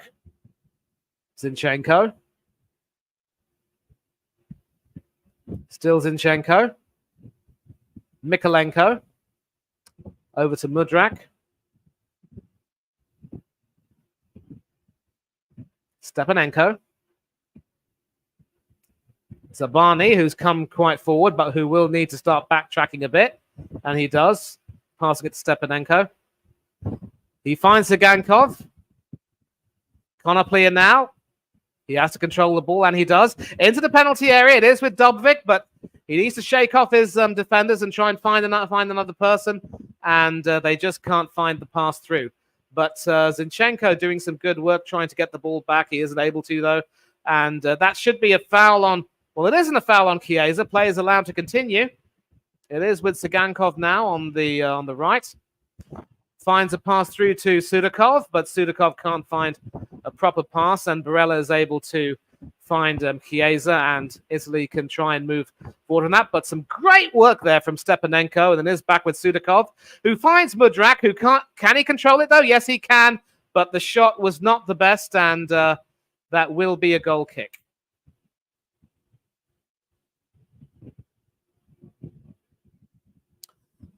Here today agreeing with me, saying that Donnarumma has become almost the most overrated GK in Europe after his Euro triumph and move to Paris Saint-Germain. I think he is still quite young, though, in goalkeeping terms, but until and unless he becomes a lot more consistent and starts winning a lot more trophies through his own merit, he will never, ever, ever eclipse Gigi Buffon or Dino Zoff as one of Italy's greatest. No chance. Kane claiming it does seem like an own goal, but did make his contribution. It is now back with the Ukraine through Sigankov, who started to look dangerous. The Ukraine claiming a foul, but the referee says no. And can Italy make something happen here? Well, the referee opts to play an advantage despite the foul on Scamacca. It is Politano who gets it to Fratesi. Sorry for the stammering, by the way. Italy now sort of beating a bit of a retreat, but they're still able to maintain the ball. And remember, a draw will suit them nicely, but they do not want to run the risk of Ukraine getting the better of them on the counter.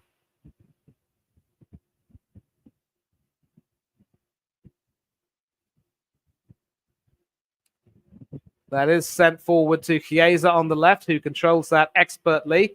Once again, getting the better of Konoplia, but Zabani is able to back him up. And once again, Scamacca really not able to make the most of his chances getting in the right position. When it comes to Chiesa against Konoplia, it really has been a no contest. And Zabani's had to come back and help out. Chiesa did send the ball into the penalty area through Zabani's legs, but Svatok there was able to clean up. And defensively, you have to say that the Ukraine have done their job collectively to a man. They've been outstanding, but they need to start getting more on the attack. And is Stepanenko coming off? Will that be the Ukraine's first substitution? Bear in mind that teams can make up to 5 substitutions.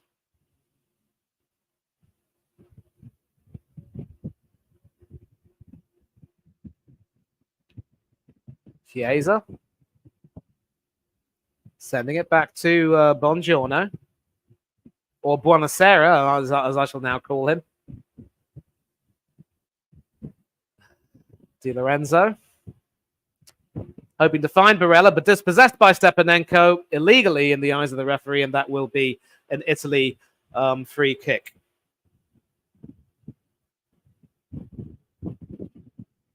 Donnarumma hasn't even merited supplanting Navas at PSG. Again, couldn't agree with you, mate. And I'm really glad that you are here and have subscribed to the channel. We hope to see a lot more of you. But Italy does have the goal difference. And if Italy and the Ukraine are tied, then Italy gets second place because of their superior goal difference, augmented by their win over North Macedonia. And, of course, the Ukraine have defended resolutely, but not quite been able to find the cutting edge in attack. Could that change now with Sigankov on the right?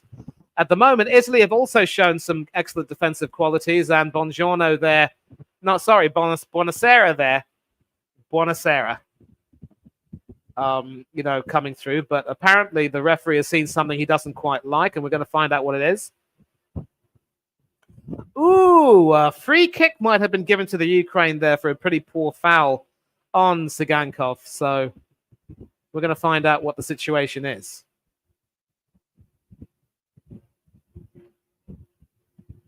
Chiesa is clearly not happy with the decision.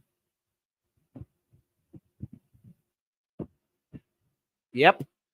That pullback was absolutely unlawful, and there's no way that you can do that. So, in the 78th minute, Mudryk with the free kick, hoping to get it into the penalty area. And some pinball there, but it doesn't get on target. And the Ukraine end up losing out there with a goal kick to Italy. But I believe that was Stepanenko who was in the thick of that. We're going to take a look at the highlights and see that. And it really cannot be long before Rebrov makes a substitution or two. He's got to.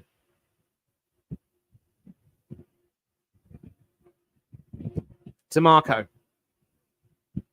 Chiesa once again getting the better of Konoplia and keeping the ball in play magnificently. Scamacca, but this time losing out to Zabani. And we see a booking over here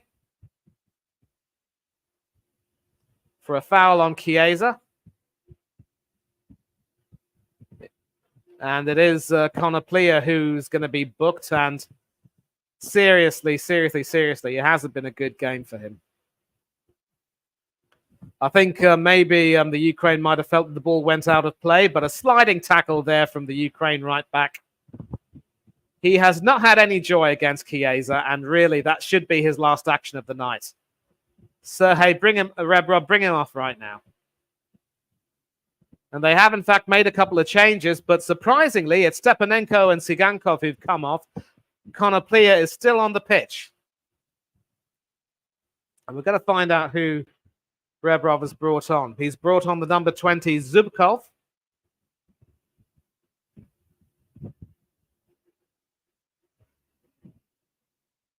Presumably for Stepanenko.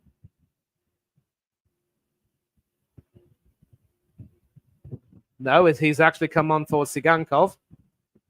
And it is the number 18, Alexander Pikalyanok, who's replaced Stepanenko. And Chiesa's been taken off to be replaced by Moise Keane, the number 11. I think that will be Chiesa's last action for the night. Maybe Spalletti's decided to take pity on Konoplya, or has he? So 10 minutes left. Still Ukraine 0, Italy 0. A goalless draw is not enough. There is, of course, the Buonanotte on Brighton too, but he's not in the squad. Buongiorno has to stay the way it is. I bow to your wisdom. I know Facundo Buonanotte is with Brighton, but he's not in the squad tonight. And in fact, actually, Buonanotte is Argentinian. So, one up on you there, mate. And it is Moise Keane now. Maybe he can do a better job than Skamaka. He was able to shake off the defenders, but his shot was blocked. And the Ukraine can somehow clear their lines. An inspired substitution there by Spalletti, bringing on Keane's raw pace. It is now Politano up against Mikolenko. Mikolenko wins that battle, but it is still back with Italy. And sending it forward. Can they get it into the penalty area? No, not quite. Barella, though. Politano. And he sends that harmlessly wide and high over the bar.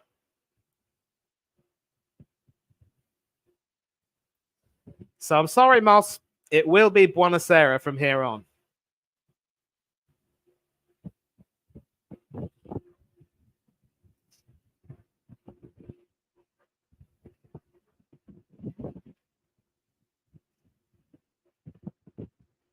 Back with Trubin, who passes it out to Zabani. Still with Zabani for now.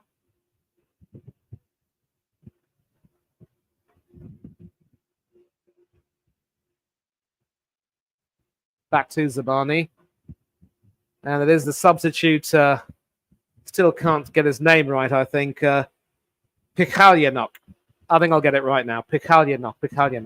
Number 18. Sudakov. Pikalyanok. Now I got it. And hoping to find a pass through, but not really in the right place. And you can see the urgency starting to get to the Ukraine. And we might be seeing a couple of more subs coming on. You have to say that with Serhii Rebrov, it's at least 5 or 10 minutes too late.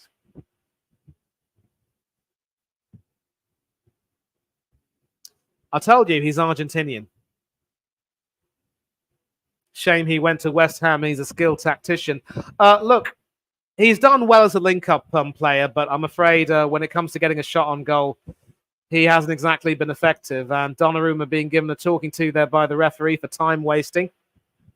And here to Dad, thanks for joining the stream tonight. Hope to again see you on the channel. And top stream here. Thank you very much indeed for the compliment. And we are seeing another substitution. It is the number 14, Danilo Sikan, being brought on. I wonder who he's going to replace. Could be another midfielder. And there is a Ukrainian down, but with Konoplya on the ball, the referee's opted to play the advantage. But he should stop right now if the player isn't up. Actually, the player has gotten up, so just as well. And no, he hasn't gotten up. It's Sudakov who's still on the ground. And clearly Zinchenko and Mikolenko are not happy. And it looks as though in addition to Danilo Sikan, it will be Alexander Timchik, the number 14, the number 19, respectively, who'll be coming on. So once again, Brian Cristante getting into the back of Sudakov there.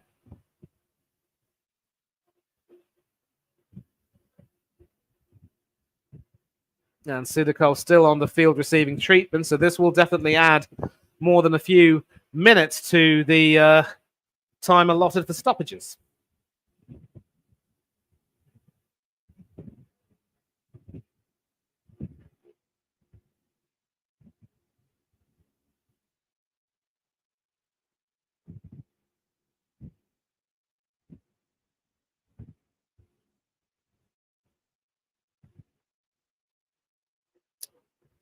Eventually, Sudakov is able to get up and continue.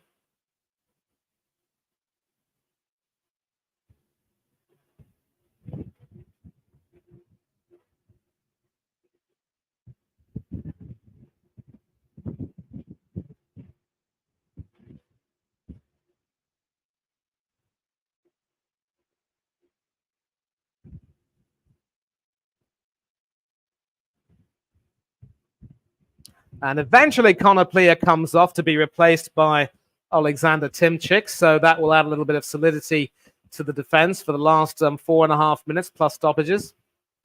And Alexander Zinchenko comes off to be replaced by Danilo Sikan. So changes in the defense and the midfield, and hopefully this will bring about the result that, maybe not the result, but possibly the performance that the Ukraine needs at the moment.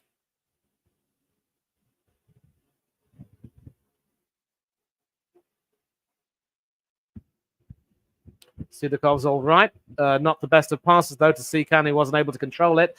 But once again, some decent defending means that the Ukraine should be able to clear their lines, but not very successfully. It's with Barella now, and Fratesi all the way out to Politano, I believe. And, ooh. Well, I think there was a foul in the penalty area, but some pretty pinball-like defending there from Svatok and company, and that will be a Ukraine free kick. But Politano, once again, doing some good work after coming on, and I believe there was a foul by DeMarco on the number 20, Zubkov, there, so that will be a Ukraine free kick. Svatok, of course, having to clear that away. Zubkov now all the way to Svatok. 3 minutes left for the Ukraine to try to conjure up a winner. Timchik winning a throw. And a final change with Ruslan Malinovsky coming on for the Ukraine. They're coming thick and fast, the substitutions now. I'm not too sure why Rebrov has opted to bring them on in the last few minutes, but it is what it is. Pikhalyanok to Sudakov. Mudrak is still there. Pikhalyanok again. Sudakov again. Out to, well, it is with Mudrak now. I'm not too sure who's out on the far left. It can't be Mikolenko, surely. Maybe it is. Zabani. Timchik. Back to Zabani. 2 minutes to go for the Ukraine, plus stoppages. Pikhalyanok.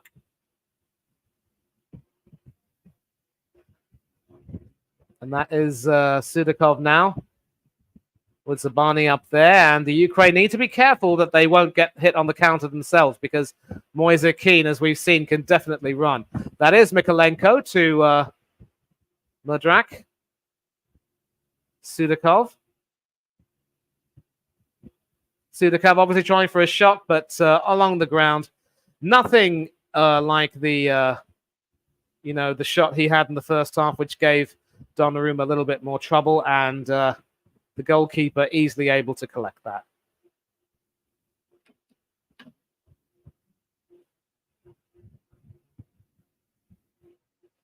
And finally, the substitution is made with exactly a minute to go of normal.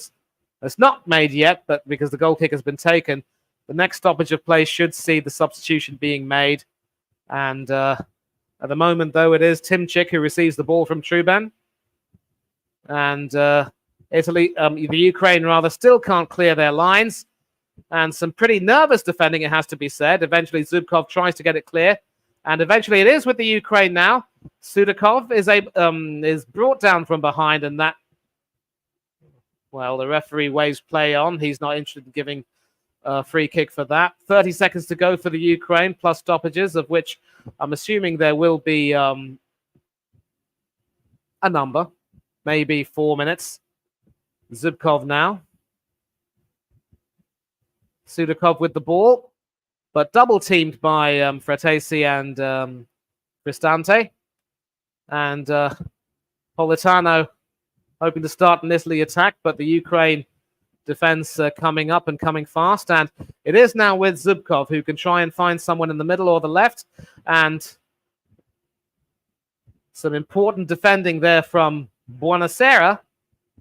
As we head into stoppage time, there will be 5 minutes of stoppage time. 5 minutes for the Ukraine to try to move on from the heartbreak of missing out on Qatar 2002 by securing a place in Germany 2024. But at the moment, it's not looking too good. And clearly, the Ukraine might have had a case for a free kick there, but the referee believing that, Fratesi's in play wasn't exactly foul. And that is the final substitution for the Ukraine. The impressive Svatok has come out to be replaced by Malinovsky. So the Ukraine will now have the best part of 4 minutes. 4 minutes to try and find a winner to secure their spot. And at this particular stage, whoever scores will go on to win the game, although a goalless draw, as I've said, will suit Italy just fine. And Italy are making another substitution of their own.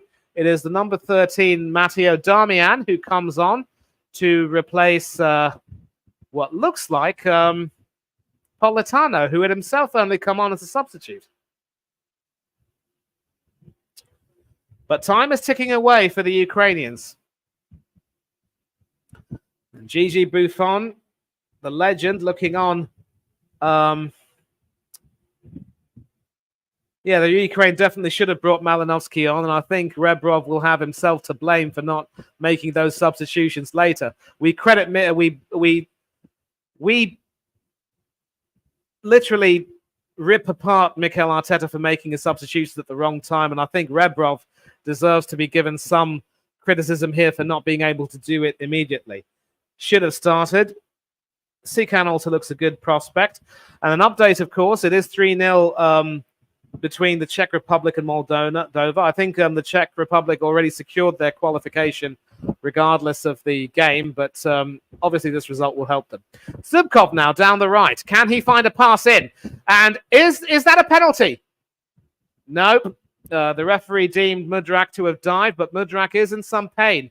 And there will be a VAR check in case the situation desires, but clearly Zinchenko remonstrating with the linesman. And we're going to see right now, though,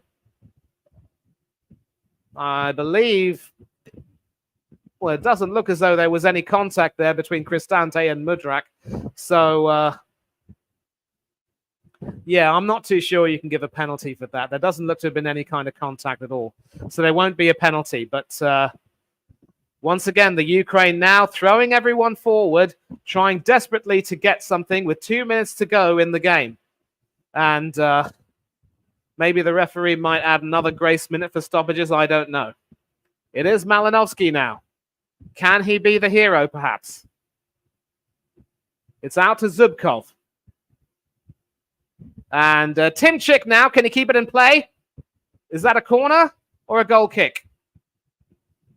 It's a goal kick. So sadly, Timchik wasn't able to keep that in play, I think. And Italy can breathe a sigh of relief. And I think the Ukraine really only have themselves to blame for not making the most of their chances. In addition, with Rebrov, you have to consider that his substitution has substitutions have not been in time. And obviously Spalletti's shutting up stop now with Darmian on. I also predicted it would be a draw, but I was going for a 1-1 draw. Definitely a dive, not a penalty by any means. And so I think it is safe to say that we can start to prepare the banner.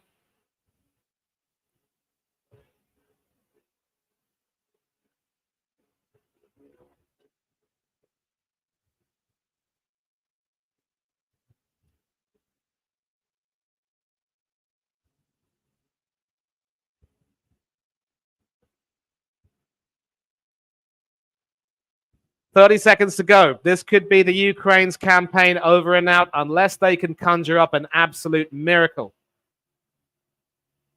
Time is ticking away. A long ball set forward. Headed away, but only as far as a Ukraine attacker. But a deflection straight into Gianluigi Donnarumma's arms, and you have to say that that will be that. The Italian captain holding on to it, staying on the ground. I'm not too sure why Spalletti's complaining because his team are pretty much through now, it has to be said. And for the Ukraine, you have to say that this will be another opportunity gone begging. But a pretty poor goal kick there from Donnarumma, which goes out straight for a throw. And you have to say that this will almost certainly be the Ukraine's last chance if they can try and get it forward. Timchik, the number 19. He does send it forward, but there should be no one on the end of that. It is only as far as the Ukrainian number 14, one of the subs. Can he be a super sub, perhaps? No, he can't. Donnarumma easily claims that, and you have to say that that is that.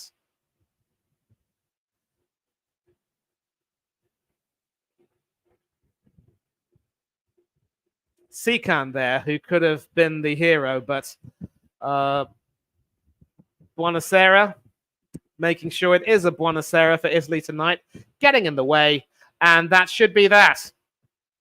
And the referee has, in fact, blown his whistle, and at full time, it is Ukraine 0, Italy 0, ensuring that Italy, by virtue of goal difference, finish second in Group C and qualify for the 2024 European Championships in Germany.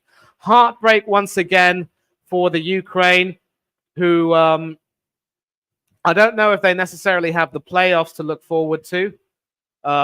We will have to check and see if they can try and get into the playoffs, but we will have to take a look at that. And it looked a penalty. There was a clip there, but I just don't know if that was enough to warrant a penalty. And you can see that, well, they're probably disappointed, but they know that they do possibly have the playoffs to look forward to. But I am going to go back to the BBC Sport main page to try and share a few updates with you. And I can tell you right now that into stoppage time, it is 1-1 between North Macedonia and England. So another absolutely underwhelming performance from Gareth Southgate's boys to go with their last one against Malta. Still goalless between Albania and the Faroe Islands. Northern Ireland pulling off a magnificent win over Denmark to salvage a bit of pride. Finland, of course, scoring 2 goals against San Marino. It is 2-0 to the Finns. And, of course, in an earlier game, Slovenia beating Kazakhstan 2-1. So,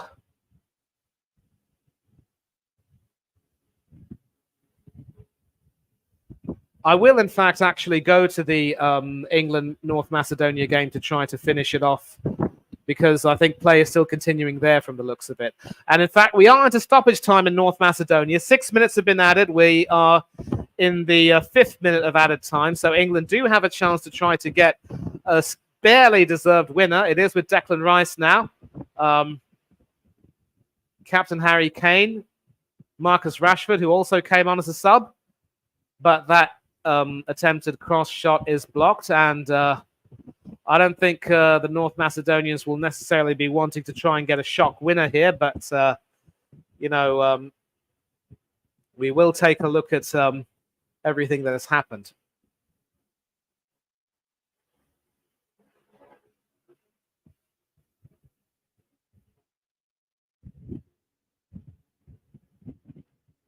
Yeah, it is full time between the Czech Republic and Moldova. The Czech Republic coming out 3-0 winners. San Marino scoring late on against Finland, but that is how the game ended, 2-1 to the Finns. Of course, the Ukraine and Italy is already over. Albania and the Faroe Islands still goalless, and North Macedonia and England still at 1-1. And that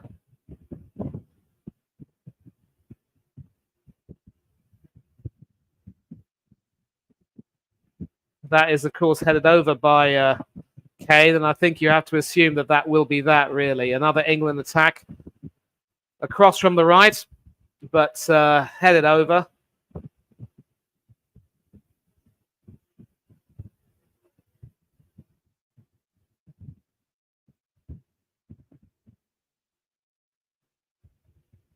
And that will be Stole Dimitrievski to send that ball long. And will that be the end of the game? Yes, it is. So a very dull and uninspiring draw between North Macedonia and England. But for what it's worth, England finished their campaign unbeaten. And so England and Italy have qualified. As for the Ukraine, well, I think given their outstanding record in finishing third, they could possibly end up going into the playoffs. We will have to see. I'm not too sure how things necessarily work in that respect, but we're going to find out. Because tomorrow, of course, Wales are going to be playing Turkey in the hope that they can try and secure qualification as group runners-up at Croatia's expense. But if they don't qualify in second place, they should be able to enter the playoffs through their Nations League position. But at the moment, this is effectively the way the game is finished. Disappointing result for the Ukraine, who needed to show a little bit more bravery, in my opinion. And certainly Rebrov refusing to make the substitutions he did until it was almost too little too late. I think you have to say that it would have cost them. And fortunately for the Ukraine's defense, they defended well as a team to a man, so they didn't concede anything. But a must-win game like this, they needed a little bit more, really, from their attackers, and they couldn't quite get it. And,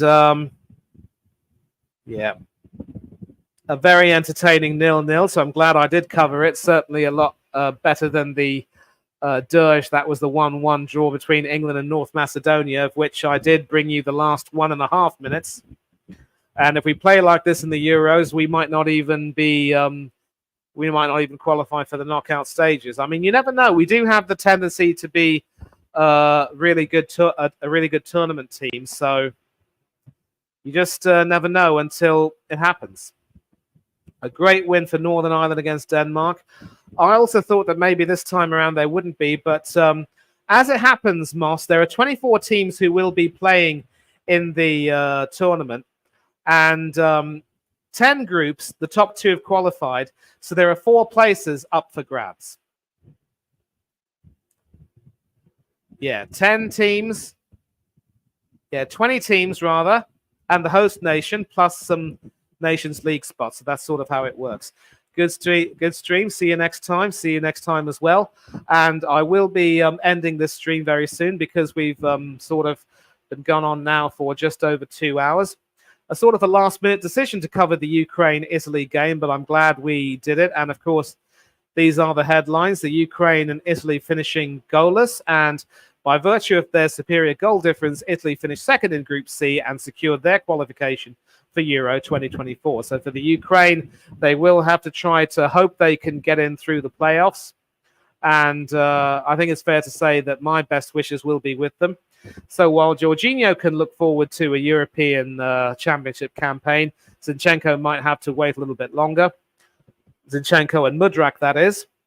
But hopefully, for the Ukraine's sake, they can somehow pull through. And the playoffs, I'm going to tell you right now, with several teams to compete in that for 3 spots, it will definitely be a really tough battle. And we could bring you some of that if those games are being screened, and we will definitely bring you a lot of the drama. And a lot of people might criticize international football, but I absolutely enjoy watching it. And there is nothing wrong for me, as far as I'm concerned, with seeing some decent national teams coming up against one another, playing for something even bigger than their clubs. They're playing for their nation in the hopes of their countrymen, their countrywomen, their compatriots, or what have you. And that's sort of the way it is. But for now, of course, I will end this stream by saying thank you to everyone who's joined in the chat. Some of our regulars, one new one, and we hope to see a lot more of you soon as we bring you more sporting action. We should be having a couple of off the boundary streams this week, and of course, this weekend we'll see the return of Premiership football. Maybe we could bring you another international game if and when the situation demands it. But until next time, this is me, yours truly, saying once again, thank you for joining us. Farewell to thee, goodbye, and God bless to every one of you. Enjoy the rest of your week. We will see you again soon.